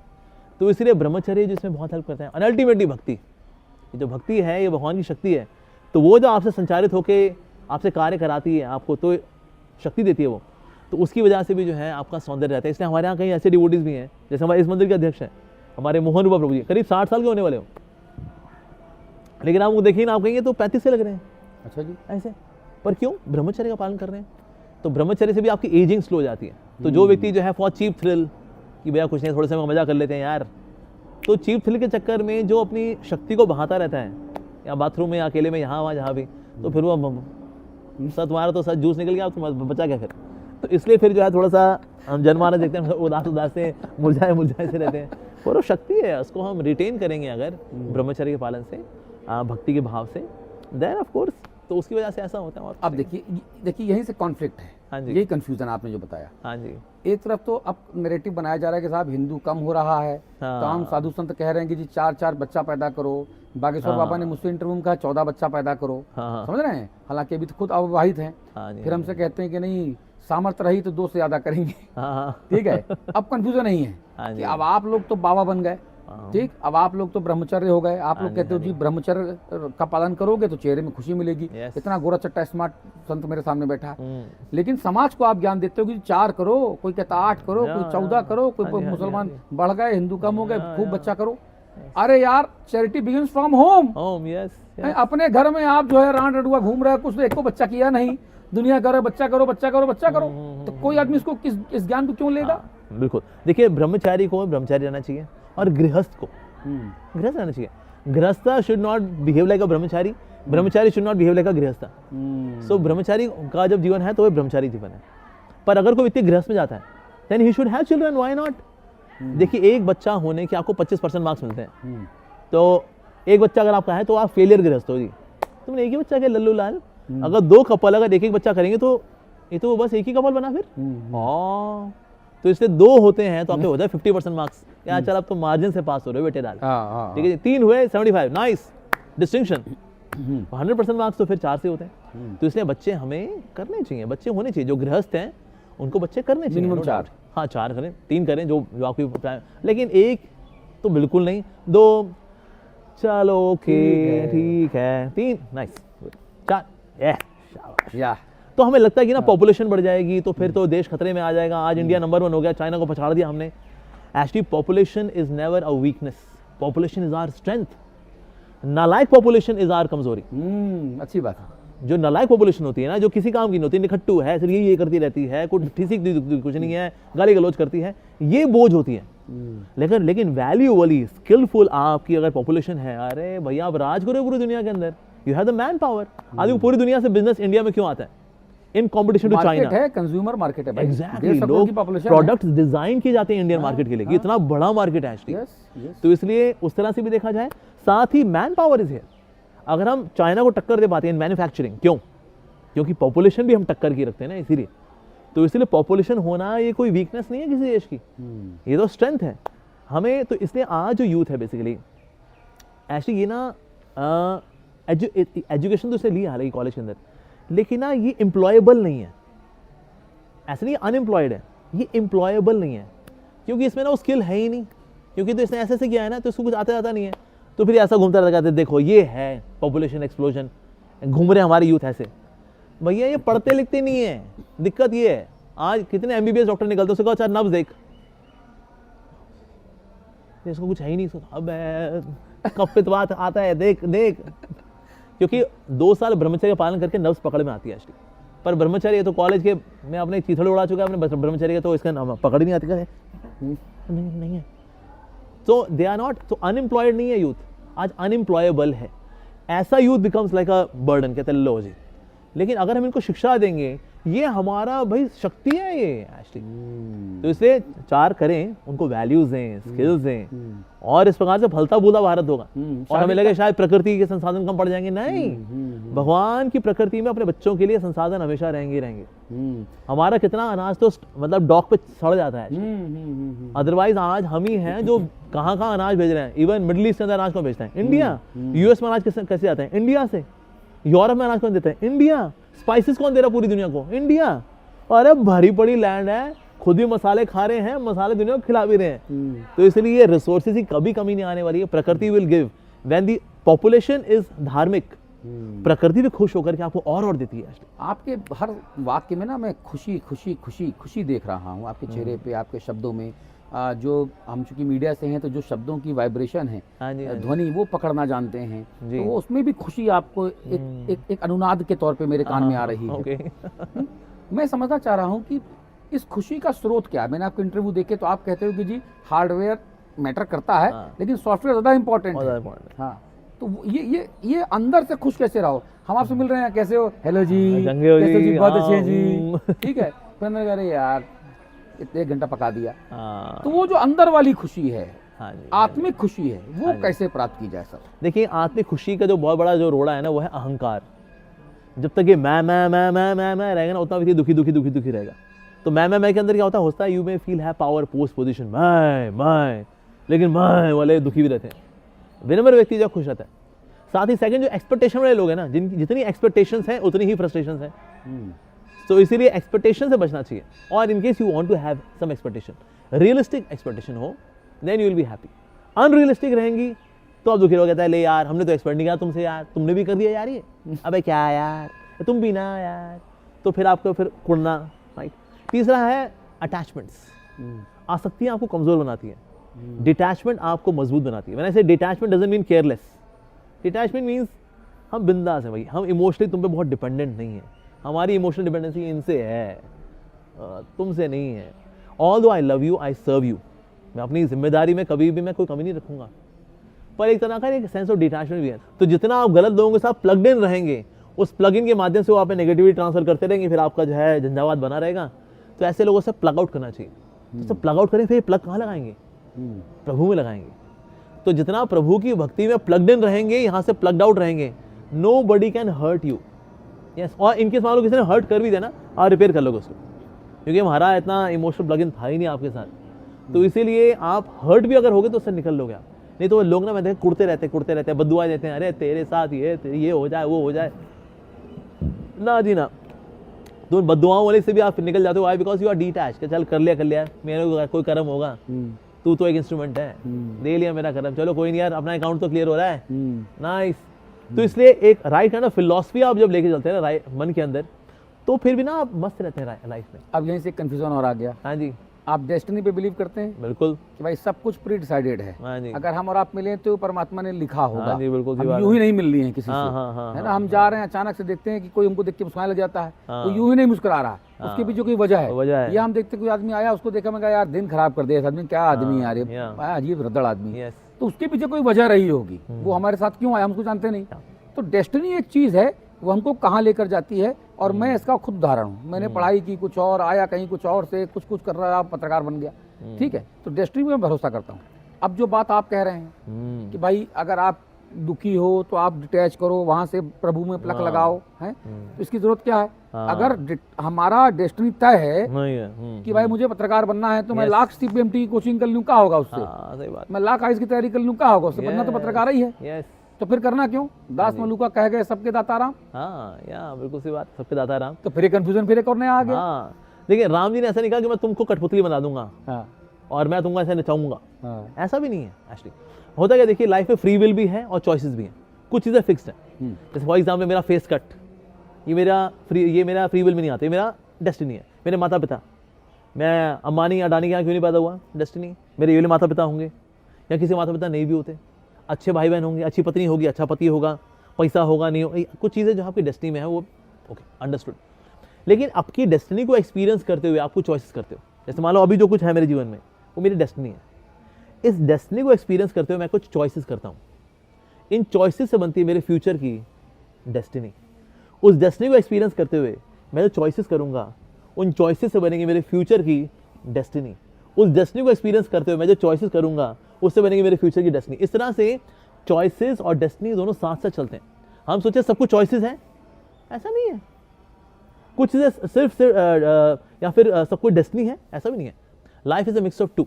तो दो लोग होते हैं, एक होते हैं भाग्यवादी, एक होते हैं कर्मवादी। भाग्यवादी लोग होते हैं भाई जब जब जो जो होना है तब तब सो होता है, भाग्यवादी। दूसरे बोलते हैं नहीं, लॉ ऑफ अट्रैक्शन, अगर आप किसी चीज को बड़ी शिद्दत से चाहते हैं तो एक कायनात षड्यंत्र रचती है कि आपको उस चीज से मिला दे, ओम शांति ओम। दूसरा ये एक्सट्रीम वाले हैं, एक ये एक्सट्रीम वाले हैं। पर life is in the centre. तो जीवन है इन दोनों के बीच में सेटल होता है। कुछ चीजें जो है भाग्य में है वो आप चेंज नहीं कर सकते। मेरे माता पिता मैं चेंज कर लूंगा, नहीं, भाग्य में जी आपके। लाइफ पार्टनर चेंज कर लूंगा, मैं इसको बेहोश करके शादी उससे कर लूंगा, इसको टपका दूंगा, ऐसा नहीं है जी। तो कुछ चीज़ें आप पे चॉइसेस में भी आती हैं। तो life is a mix of two. अब मान लो आप जो भी हेल्थ कंडीशन है, आप किसी से मिल लिए, आपको जो लाइफ पार्टनर को टेढ़ा मेढ़ा आ गया, अब इसको एक्सपीरियंस करते हुए आप चॉइसेस क्या करते हो, तो उस चॉइस से बनेगी आपकी फ्यूचर की डेस्टिनी। तो इसलिए चॉइसेस और डेस्टिनी दोनों साथ से चलते हैं। सिर्फ ये भी नहीं है, सिर्फ वो भी नहीं है, दोनों साथ से चलते हैं। आप इतने स्मार्ट हैं, खूबसूरत हैं, बढ़िया हैंडसम इंसान हैं, सॉफ्टवेयर इंजीनियर रहे हैं भी।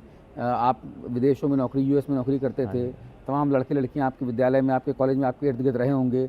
मैं मानने को तैयार नहीं हूं कि आपकी गर्लफ्रेंड नहीं रही होंगी या लड़कियां आप पे जान नहीं छिड़कती होंगी। यानी कैसे कैसों को मिल गई, यहाँ तो बड़ा हीरा जैसा आदमी बैठा हुआ है। तो आपको कभी प्यार, इश्क, मोहब्बत नहीं हुई या कोई आपकी कोई देवी आपके पीछे नहीं लगी कि भैया करिए शादी? देवियां तो बहुत लगी हैं। कैसे बचे, क्या है मामला? मैंने सुना कि आप लव गुरु के तौर पे भी जाने जाते थे, तो बिना लव के गुरु कैसे हो गए? हाँ, होता क्या है ना, कुछ चीजें आप ना देख करके सीख लेते हो। कुछ लोग ना एक्सपीरियंस करके सीखते हैं कि जब तक ठोकर नहीं खाएंगे तब तक हम भला सीखेंगे कैसे। नहीं, लेकिन कुछ ना भगवान की दया से समझदार लोग ऐसे लोग होते हैं जो देख के समझ कहते हैं यार ये मामला तो गड़बड़ है भैया, ये मामला जो है ये ठीक नहीं है, फंसने वाला है भैया, ऐसा फंसने का नहीं है। तो प्रभु की दया से कुछ ऐसा हुआ कि हमने देख दाख करके काउंसलिंग करते करते सीख गए यार ये मामला तो भाई गड़बड़ है। तो उस तरह से मैं बचा रहा। Although yes of course girls were there after me, चाहे वो स्कूल के दिन हो या मेरे कॉलेज के दिन हो या मेरी नौकरी वाले दिन हो या मेरे जीवन साधु बनने वाले दिन हो। तो इसीलिए वो हमेशा प्रलोभन तो रहता है, उनको लगता है कि अच्छे लग रहे हैं, हो सकता है दिल मिले दिल खिले और जीने को क्या चाहिए, ऐसा हो सकता है। लेकिन फिर धीरे धीरे मैं उनको एक्सप्लेन करता हूँ, देखो मेरा स्वभाव ही वो नहीं है, एक तो मेरा नेचर ही नहीं है। तो मैं बताता हूँ, पहले मैं उनको और चीज़ बताया करता था कि भाई मैं एस्ट्रोलॉजिकली ये है। और होता क्या है, लड़की की भी ना अपनी एक ईगो होती है। अगर ईगो हर्ट हो जाती है ना, कहते हैं अरे तेरी तू क्या समझता है, मैंने आपको जा रही हूँ मैं, जाओ, हमने थोड़ा हर्ट ही करना था आपको, प्रार्थना करता है आपके लिए लाइक। तो इस तरह से उस तरह से भी टरकाना होता है। और किसी की जो इच्छा है ना, जो आपकी एक्सपेक्टेशन है, उस एक्सपेक्टेशन को आप थोड़ा फ्रस्ट्रेट कर देते तो भी वो चल देती है। जैसे एक लड़की थी, उसने बोला था भाई मैं शादी करूँगी तो सिर्फ वापिस से करूँगी। मैंने ही उसके लिए लड़का ढूंढ करके उसकी शादी करा दी। कहते चले प्रभु जी मेरे लड़का ढूंढ रहे हैं, कमाल है, हदी हो गई, हमारे प्यार की ऐसी भेजी थी। तो इसलिए आप एक्सपेक्टेशन को जो पलट देते हो। और साथ ही क्या है ना, आपकी डीलिंग कैसी है। अगर मैं देखता हूँ, ऐसे देख लेता हूँ, ऊपर नीचे देख लेता हूँ, या फिर वक्षस्थल में मेरी नज़र चली जाती है ऐसे, तो ठीक है, तो उसको लगता है ओ कीड़ा तो इनमें भी है, करंट तो इनमें भी है। बट ना when you deal with them in a very Krishna conscious way, जैसे हमारे यहाँ कल्चर है माता जी बोलने का, हरे कृष्ण माता जी, कितनी सुंदर लड़की हो। और ब्रह्मचारी वुड कॉल ऑल लेडीज माता जी। अगर वो बहुत छोटी तो बिटिया करके बोल देंगे, लेकिन अगर वो हमारी उम्र की है या आसपास की है या बड़ी है तो फिर माता जी। तो यहाँ जी माता जी, हरे कृष्ण माता जी, अरे माता जी बोलिए यार, सारा तनास उसने एक शब्द में कर दिया क्या, बहन जी बोलता, फिर भी हम थोड़ा ठीक करते उसको मैनेज कर लेते हैं। ये तो सारा इमारतें ढहा दी है इन्होंने। माता जी बोल, जी माता जी, नहीं माता जी ऐसा नहीं होता, माता जी ऐसी क्या ना, माता जी माता ऐसी, माता जी माता जी माता जी माता जी अरे माता जी। ऊपर से फिर हमने कोई भगवदगीता की बात कर दी, वैराग्य की बात की, हरे कृष्ण की बात की, अपने पति के साथ आपको इस तरह अच्छे से रहना चाहिए, he should care for you, you should care for husband. कहता है मतलब आप नहीं होना चाहते वो। मैंने कहा तेरी उम्र कितनी है बेटा? कहता आई एम 22। मैंने कहा मेरी अगर तुम्हारी उम्र की शादी हो गई होती ना, तुम्हारी उम्र की हमारी बेटी होती है। तो आज तुम्हें लड़की ढूंढ रहा, लड़की के लिए लड़का ढूंढ रहा था कि देखो हमारी बिटिया बड़ी हो गई है, देखिए जी अतुल जी आपकी जान पहचान में कोई है तो बताइए हमें। तो हम तो अब उस में आ चुके हैं। तो कई लड़कियां बल्कि they come with very good intention and they say Prabhu जी हमारी इच्छा ये है कि मेरी जो मैरिज होगी ना, आप आके कन्यादान करोगे, because I don't have father and I see you as my father, although you are not my biological father, लेकिन आप कन्यादान करो। तो आई गो, मैं जाता हूँ, मैं कहा हाँ जी बिल्कुल जी, बिटिया की शुभकामनाएं, ससुराल में खुश रहे, भक्ति करे, इसका मन प्रभु में लगे, जिम्मेदारी भी अच्छे से निभाए। सो दे फील वेरी गुड। तो कुछ लड़कियां ऐसी भी होती हैं, दे सी मी लाइक अ फादर, और फिर वो मेरे से बात भी ऐसी करते हैं, प्रभु जी हम ऐसा कर सकते हैं, as if they are talking to a father. और उनकी नज़रों में फिर वो एक शर्मो हया होती है, एक रिस्पेक्ट होती है, the way we look at some elderly person, एक बड़े व्यक्ति को देखते हैं। तो उस तरह से भी ना कई लड़कियां ऐसी भी होती हैं। तो और जो नहीं भी होती हैं वो देख लेते हैं कि ये वो नहीं है यार ना, और हम भी उन्हें बता देते हैं अदा नशा नजर बदन सब कुछ तेरे पास है, मगर तू वो घटा नहीं जिसकी मुझे प्यास है। तो इसलिए फिर वो भी समझ जाती है हाँ भाई इनकी घटा कुछ और है। ये गौन केस है, गौन केस है, अपन से ना हो पाएगा, अपने से ना हो पाएगा जी। और तुमको हमको बोलती है तुमसे भी ना हो पाएगा। हाँ जी बिल्कुल, तुम वहाँ खुश हम यहाँ खुश, with all blessings of Radha Krishna. अच्छा, 2 सवाल मैं और पूछूंगा आपसे। हाँ जी हाँ जी। बांग्लादेश में आजकल बहुत कंट्रोवर्सी चल रही है। जी जी जी जी। और उसमें इस्कॉन का नाम लिया जा रहा है। हाँ जी हाँ जी हाँ जी। उसमें एक याचिका वहाँ के हाई कोर्ट में लगाई गई, वो याचिका खारिज हो गई। वो याचिका थी इस्कॉन बांग्लादेश जो इकाई है उसको पाबंद करने के बारे में। और वो लगातार एक महाराज जी का नाम लिया जा रहा है जो आपके संभवतः गुरु भाई हो सकते हैं। हाँ जी हाँ जी। उनका नाम लिया जा रहा है, तमाम तरह के आरोप लगाए जा रहे हैं। मैं चाहूँगा कि इस इंटरव्यू में मैं आपसे उस पर भी कुछ बात जरूर करना। हाँ जी हाँ जी। देखिए जो बांग्लादेश में हो रहा है बहुत दुखद है, और इसमें हमने और भी कई वीडियोस बनाए हैं। तो बहुत दुखद है जो हो रहा है। हिंदुओं के लिए इस्कॉन ने बहुत सेवाएं की वहाँ पर। इवन बाहर के और जो धर्म वाले जो लोग हैं वहाँ मेजॉरिटी वाले में भी हैं, उनकी भी इस्कॉन ने एक टाइम में बहुत सेवा की। मतलब वहाँ जब financially they were not doing good, even then ISKCON ने बहुत सेवा की, निस्वार्थ भाव से सेवा की है। पर कहीं ना एक गलत फहमी है जिनको लगता है कि ना वी आर एक्सट्रीमिस्ट। इस्कॉन या सनातन धर्म कभी एक्सट्रीमिस्ट हो ही नहीं सकता है। एक्चुअली हमारे तो इतनी सौम्यता, हमारे स्वभाव में इतनी सौम्यता है, तो इसलिए we are being judged like that. तो इसलिए बैन करने की बात आ गई। अब देखिए जितने भी हिंदूज हैं आज बांग्लादेश के अंदर, उनमें जो हिंदू वाली जो फीलिंग है ऑफ रिस्पेक्ट एंड स्पिरिचुअलिटी, वो इस्कॉन की वजह से आती है। तो इसलिए कुछ ऐसे कट्टरपंथी उनको लगता है फिर they are the threat to us, ये हमको एक नुकसान पहुंचा सकते हैं। पर हम ऐसा कुछ करते ही नहीं एक्चुअली। आप किसी भी दुनिया जहां में जाके देखें, इस्कॉन जो है वो सेवा ही करता है एक्चुअली। तो इसलिए ऐसी एक गलत फहमी है या फिर एक नेगेटिव मेंटालिटी है, वट एवर इट इज़। लेकिन एक्चुअली आप देखें हमने ऐसा कुछ भी नहीं किया, चाहे बांग्लादेश हो, चाहे इंडिया हो, दुनिया जहां में जितने भी कोई देश हो जी। तो आज जो वहाँ हो रहा है वो बेसिकली एक प्री कंसीव नोशन है जिसमें नेगेटिविटी है, and that's why all of this तामझाम में सारा लगा हुआ है। तो what ever is happening is बहुत दुखद है। तो हम तो अब गुहार लगा ही रहे हैं। तो जितने भक्त लोग हैं वो प्रार्थना कर रहे हैं, गवर्नमेंट से भी हम प्रार्थना कर रहे हैं कि आप फिर इसको जैसे डिप्लोमेटिकली इसको सॉल्व कर सकें। We can cascade this message कि भाई things should be settle down जी, साथ हो सकते हैं। चाहे भले आप अलग जगह एलोकेट कर दोगे, ठीक है तुम लोग यहाँ खुश रहो, हम लोग यहाँ खुश रहें, ऐसा कुछ ना कुछ कर लें, whatever some kind of solution can come from the government itself. देखिए हम लोग शांति होनी चाहिए। देखिए हम लोग देखिए अल्टीमेटली हम जनता में आते हैं जी, although we are spiritualist, but हम आते तो जनता के अंदर हैं। अब ये जो इंटर कंट्री वाली जो बातें आती हैं, फिर इसमें जो सरकारें हैं उनको डिसाइड करना होता है।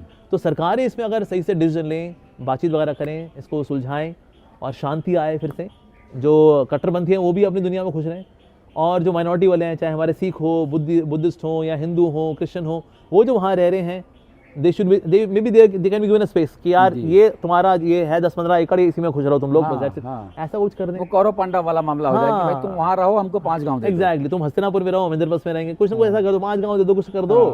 तो ऐसा कोई सोल्यूशन होता है, सरकारें निकालें। लेकिन अभी जो चल रहा है, जो कोलाहल की स्थिति है, जिसमें कि चित्कार दोनों तरफ से है, देखा जाए तो इस तरफ जो मुसलमान लोग हैं उनका एक अपना एक बड़ी लाउड एग्रेसिव वॉइस है, हिंदूज हैं वो भी एग्रेसिव वॉइस है, बिकॉज दे वांट टू भाई हमें we have a right to live. तो कोई भी व्यक्ति दुनिया के अंदर can always say I have a right to live जी, क्यों भाई हमने ऐसा क्या बिगाड़ दिया आप लोगों का। तो इसीलिए उस चीज़ को सेटल करने का है।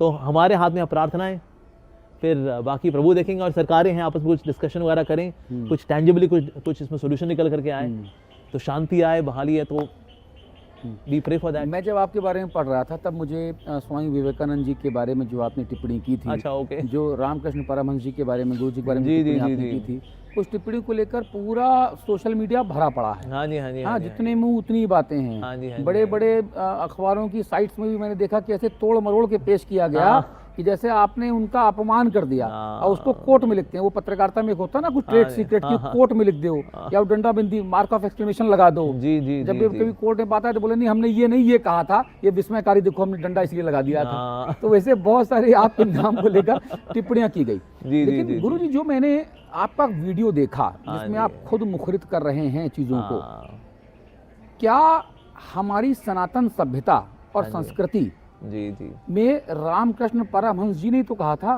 कि सभी तरह के विचारों का जो है वो स्वागत है, सभी तरह की बातें, क्या जोतो मोथो पोथ, हाँ, यतो मत ततो पथ। हाँ, उन्होंने कहा था ना, जितने, हाँ, जितने पथ हैं उतने हैं, उतने ही रास्ते हैं, रास्ते, हाँ, जितने मत हैं उतने पथ हैं। हाँ, ठीक है। बिल्कुल। तो आपने ऐसी कोई गलत बात तो की नहीं, आपने अपनी राय रखी कि भाई अब मछली खाना या बैगन को तुलसी से श्रेष्ठ बताना, या फुटबॉल खेलने को गीता पढ़ने से श्रेष्ठ बताना है, ये तो अगर आपको लगता है गलत है तो आपने कहा कि ये सही नहीं है, आपने कोई गाली तो दी नहीं। और हमने उसको सोल्यूशन भी दिया, हमने कहा आप ही बोल दो, आप 6 घंटा फुटबॉल खेलो और आधा घंटा गीता पढ़ लो। बैंगन है, बैंगन का भरता बनाओ, बैंगन के भरते के साथ तुलसी पत्र रखे, भोग लगा दो। मैं कहा तो विवेकानंद जी इसको ऐसे भी तो बोल सकते थे, हमने बस इस बात को ऐसे रखा था। और चाहे कोई भी धर्म पंथी हो, वो चाहे विवेकानंद हो, अमोघलीलानंद हो, ब्रह्मानंद हो, कोई भी हो, स्पिरिचुअलिस्ट ना, आप जनता में किसी से जाके पूछें क्या गेरवे कपड़े वाला मांस मच्छी खा सकता है? नहीं खा सकता। कोई बोले अच्छा देखो बंगाल के लोग तो खाते हैं ना, हमारे प्रभुपाद जी बंगाल से थे, हमारे प्रभुपाद जी ने अमेरिका जाकर के इनका मीट खाना, बीफ खाना छुड़वा दिया, इनको शुद्ध शाकाहारी बिना प्याज लहसुन वाला भोग वाला प्रसाद वाला बना दिया। तो प्रभुपाद जी भी तो बंगाल से हैं, तो जरूरी नहीं है हर बंगाली को मीट खाना ही पड़ेगा, मछली खानी पड़ेगी, नहीं, ऐसा बिल्कुल भी नहीं है। हमारे बहुत सारे दोस्त जो नहीं खाते हैं। एग्जैक्टली। और मैंने कहा देखिए संविधान ने मुझे राइट दिया है that I can respectfully disagree with someone. बिल्कुल सही बात। तो मैं इससे डिसएग्री कर गया बस विवेकानंद से। जब आप डिसएग्री कर गए तो आपके ऊपर पाबंदी लगा दी गई, 1 महीने के लिए आपको गोवर्धन पर्वत की पहाड़ियों में भेज दिया गया। हालांकि आपने उसमें भी आपदा में अवसर ढूंढ लिया और आपने कहा कि मुझे प्रभु के और करीब जाने का मौका मिल गया, आपको डिस्टर्बेंस नहीं हुआ, ये आपका बड़प्पन है। लेकिन जो आपकी संस्था है, क्या उसको ये बड़प्पन नहीं दिखाना चाहिए था? देखिए एक्चुअली हुआ क्या, उस वक्त पाबंदी नहीं लगानी चाहिए थी। सामने वाला जब बहुत दुखी हो रहा होता है ना, आप उसको ना लॉजिकली नहीं समझा सकते। तो इस्कॉन ने भी देखा कि हमारे बंगाल के जो भाई बहन लोग हैं तो हमारे बड़े प्रिय हैं, हम अल्टीमेटली वो दुखी हो रखे हैं। अब उनको ना एजुकेट नहीं कर सकते बिकॉज वो अभी भावनाओं में हो। मैंने कहा ठीक है आपकी भावनाओं को शांत करते हैं। तो मैंने कहा ऐसा करिए, देखिए पुरुषोत्तम मास आ रहा है, मेरे को वैसे भी जाने का था गोवर्धन, बैन नहीं भी लगता तो भी जाते हैं। अब से फिर बैन का स्टिकर लगेगा, काम तुमने वही करना जो वैसे ही प्लान कर रखा था हमने, वो कर दो। कम से हमारे बंगाली भाई बहन लोग जो हमारे बड़े प्रिय हैं वो शांत हो जाएंगे। तो इसीलिए फिर इस्कॉन ने ऐसा किया। तो कई लोगों ने बोला असहिष्णु हो गया इस्कॉन, पॉलिटिकल हो गया इस्कॉन, ऐसा नहीं है। इस्कॉन एक बड़ी शुद्ध संस्था है, लेकिन हाँ उस वक्त सिचुएशन ऐसी हो रखी थी इसलिए ऐसा बोले गया ओके हमने अमोघलीदास पे बैन लगा दिया है। पर बैन क्या, हम तो वैसे ही जा रहे थे, बस एक स्टिकर लगाना था हमारे बंगाली भाई बहनों को शांत करने के लिए, दैट्स इट। तो इससे कभी कभी सिचुएशन को संभालने के लिए ना उसमें फिर तर्क वितर्क की बात नहीं होती, उस वक्त फिर ऐसी बात होती है कि बस सामने वाला ओके भाई शांत हो जाओ, ठीक है बस। और आप तो वैसे ही संत हैं, संत हैं तो शांत हैं, शांत है तो मन प्रसन्न है ना, मन चंगा तो कटौती में गंगा, वो तो आप कर ही रहे हैं, तो इसलिए आप बहुत ज़्यादा परेशान नहीं हुए। नहीं हुआ। फिर मैंने माफ़ी मांग ली। मैंने कहा हम माफ़ी मांगते भाई, हमारी बात से बुरा लगा हो, क्योंकि मैंने सोचा अगर संत भी माफ़ी ना मांगे वो अहंकार में आ जाए। हमने गलत क्या बोला जी, सच तो बोला है। आप देखिए बाकी लोग भी तो ने बोला हुआ है डॉक्यूमेंटेड है जी, डॉक्यूमेंटेड है, हम क्यों माफ़ी मांगे? ये तो अहंकार है। अब संत भी अहंकार में फंस जाएंगे अगर, तो लो जी फिर तो हो गया काम। हमने कहा नहीं, अगर भली आपकी गलती ना हो फिर भी अगर मेरे झुकने से मेरे बंगाली भाई बहनों को खुशी मिलती है, इससे हम 100 बार झुकने के लिए तैयार हैं। और आप तो खुशी देने का ही काम करते हो जी। हाँ, तो बस तो हमें खुशी देनी, दोनों को सही करना है। तो इसलिए फिर हमने झुक करके माफ़ी मांग ली थी हमारे भाई बहनों के लिए। बढ़िया। लेकिन मेरा मत आज भी वो सेम ही है, चाहे कोई भी संत हो, चाहे अतीत वाला या प्रेजेंट में या फ्यूचर में भी। जब हम घेरे कपड़े में आ जाते हैं तो मीट तो खाना बनता ही नहीं है, बल्कि शास्त्रों में लिखा है मछली खाना सबसे अधिक पापमय है। सारे जितने भी पशु हैं उन्हें मछली खाना सबसे अधिक पाप है, तो इसलिए मछली तो बिल्कुल नहीं खानी चाहिए। लेकिन अगर व्यक्ति अगर वो खाता है तो उसको घेरा कपड़ा नहीं पहनना चाहिए। वैसे तो किसी को नहीं खानी चाहिए मीट, वैसे खाना ही नहीं चाहिए, वी शुड बी वेजिटेरियन। हमें किसी पशु को हिंसा दे करके उसको मारने का अधिकार नहीं है। पर घेरवे कपड़े में तो सर अब है ही नहीं। पर हम सोचिए इस कपड़े हम जो है साधु बन गए हैं, अब हम फाफा फूफू भी कर लेंगे। तो even somebody asked, even Vivekananda ji की, देखिए आपको ये करना, आपके स्वास्थ्य के लिए अच्छा नहीं है। He said I am trying to give it up, पर मैं छोड़ नहीं पा रहा हूँ ऐसा। तो इसीलिए जनरली कोई भी संत जो होगा ना उसको नहीं करना चाहिए। अगर कोई कर रहा है हम प्रार्थना करें कि उनका छूट जाए ऐसा, लेकिन जनरली किसी संत को ऐसा नहीं। और इसमें हमने हम्बली रिस्पेक्टफुली डिसएग्री किया इसमें, उसमें बल्कि उस जो मेरा 5 मिनट की क्लिप है उसमें 3 बार प्रणाम भी किया उनका। मैं अगर मेरे सामने होते तो मैं उनको प्रणाम करता, लेकिन मैं किसी व्यक्ति से डिसएग्री कर सकता हूँ और ये मुझे संविधान ने दिया ये अधिकार। Is from the constitution of India, I can humbly disagree from someone. बिल्कुल। तो लेकिन हमारे कुछ बंगाली भाई में थोड़ा बुरा माने तो हम आज भी उनसे भाई सैल्यूट करते हैं, उनको क्षमा चाहते हैं उनकी उस बात का बुरा लगा हो। लेकिन इस बात पे आज भी मैं फर्म हूँ, इस बात को मुझे कोई मलाल नहीं है कि मैंने सच बोला, लेकिन किसी का दिल दुखा इसके लिए नमन भी कर लिया हमने। तो दोनों बातें कर लिया इस तरह से। आपसे बहुत अच्छा लगा बात करके गुरुजी, और जैसा मैंने तमाम इंटरव्यूज़ में देखा था, सुना था, जो आपकी एक मैंने छवि बनाई थी, आप उससे ज़्यादा बेहतर, उससे ज़्यादा श्रेष्ठ मुझे प्रतीत हुए। Thank किसी व्यक्ति को जज नहीं करना चाहिए, लेकिन आपके प्रति सम्मान स्वरूप ये बातें मैं अपने मुंह से मुखरित कर रहा हूँ। जी जी, और बहुत मज़ा आया, आपके साथ आनंद आया आपसे बात हमें करके। भी बड़ा आनंद आया जी। और उम्मीद करूंगा कि जो जिस तरीके से आप जीवन शैली अपनी रखे हुए हैं, आपके साथ बैठ के इस पवित्र माहौल में, इस मंदिर के प्रांगण में बैठ के प्रभु की कृपा, श्री कृष्ण भगवान की कृपा थोड़ी बहुत हम पे हो, बिल्कुल आप पे तो बहुत ज़्यादा है, कुछ कृपा की बूंदें हमारे ऊपर आ जाएं, बिल्कुल आएंगी जी। तो वो जो हैप्पीनेस आपके चेहरे पे दिख रही है, वो शायद आने वाले समय में हमारे चेहरे पे दिखना शुरू हो। बिल्कुल जी, बिल्कुल, यस। बहुत बहुत धन्यवाद। बड़ा धन्यवाद आपका जी, अतुल जी। हरे कृष्णा। देश विदेश में जो लोग आपको देख रहे हैं, कुछ संदेश देना चाहें तो दे दीजिए। हम ये कहना चाहेंगे, chant Hare Krishna, read Bhagavad Gita and be happy. बहुत बहुत धन्यवाद, बहुत बहुत धन्यवाद। हरे कृष्ण। हिंदी खबर पर खबरों का सिलसिला लगातार जारी है।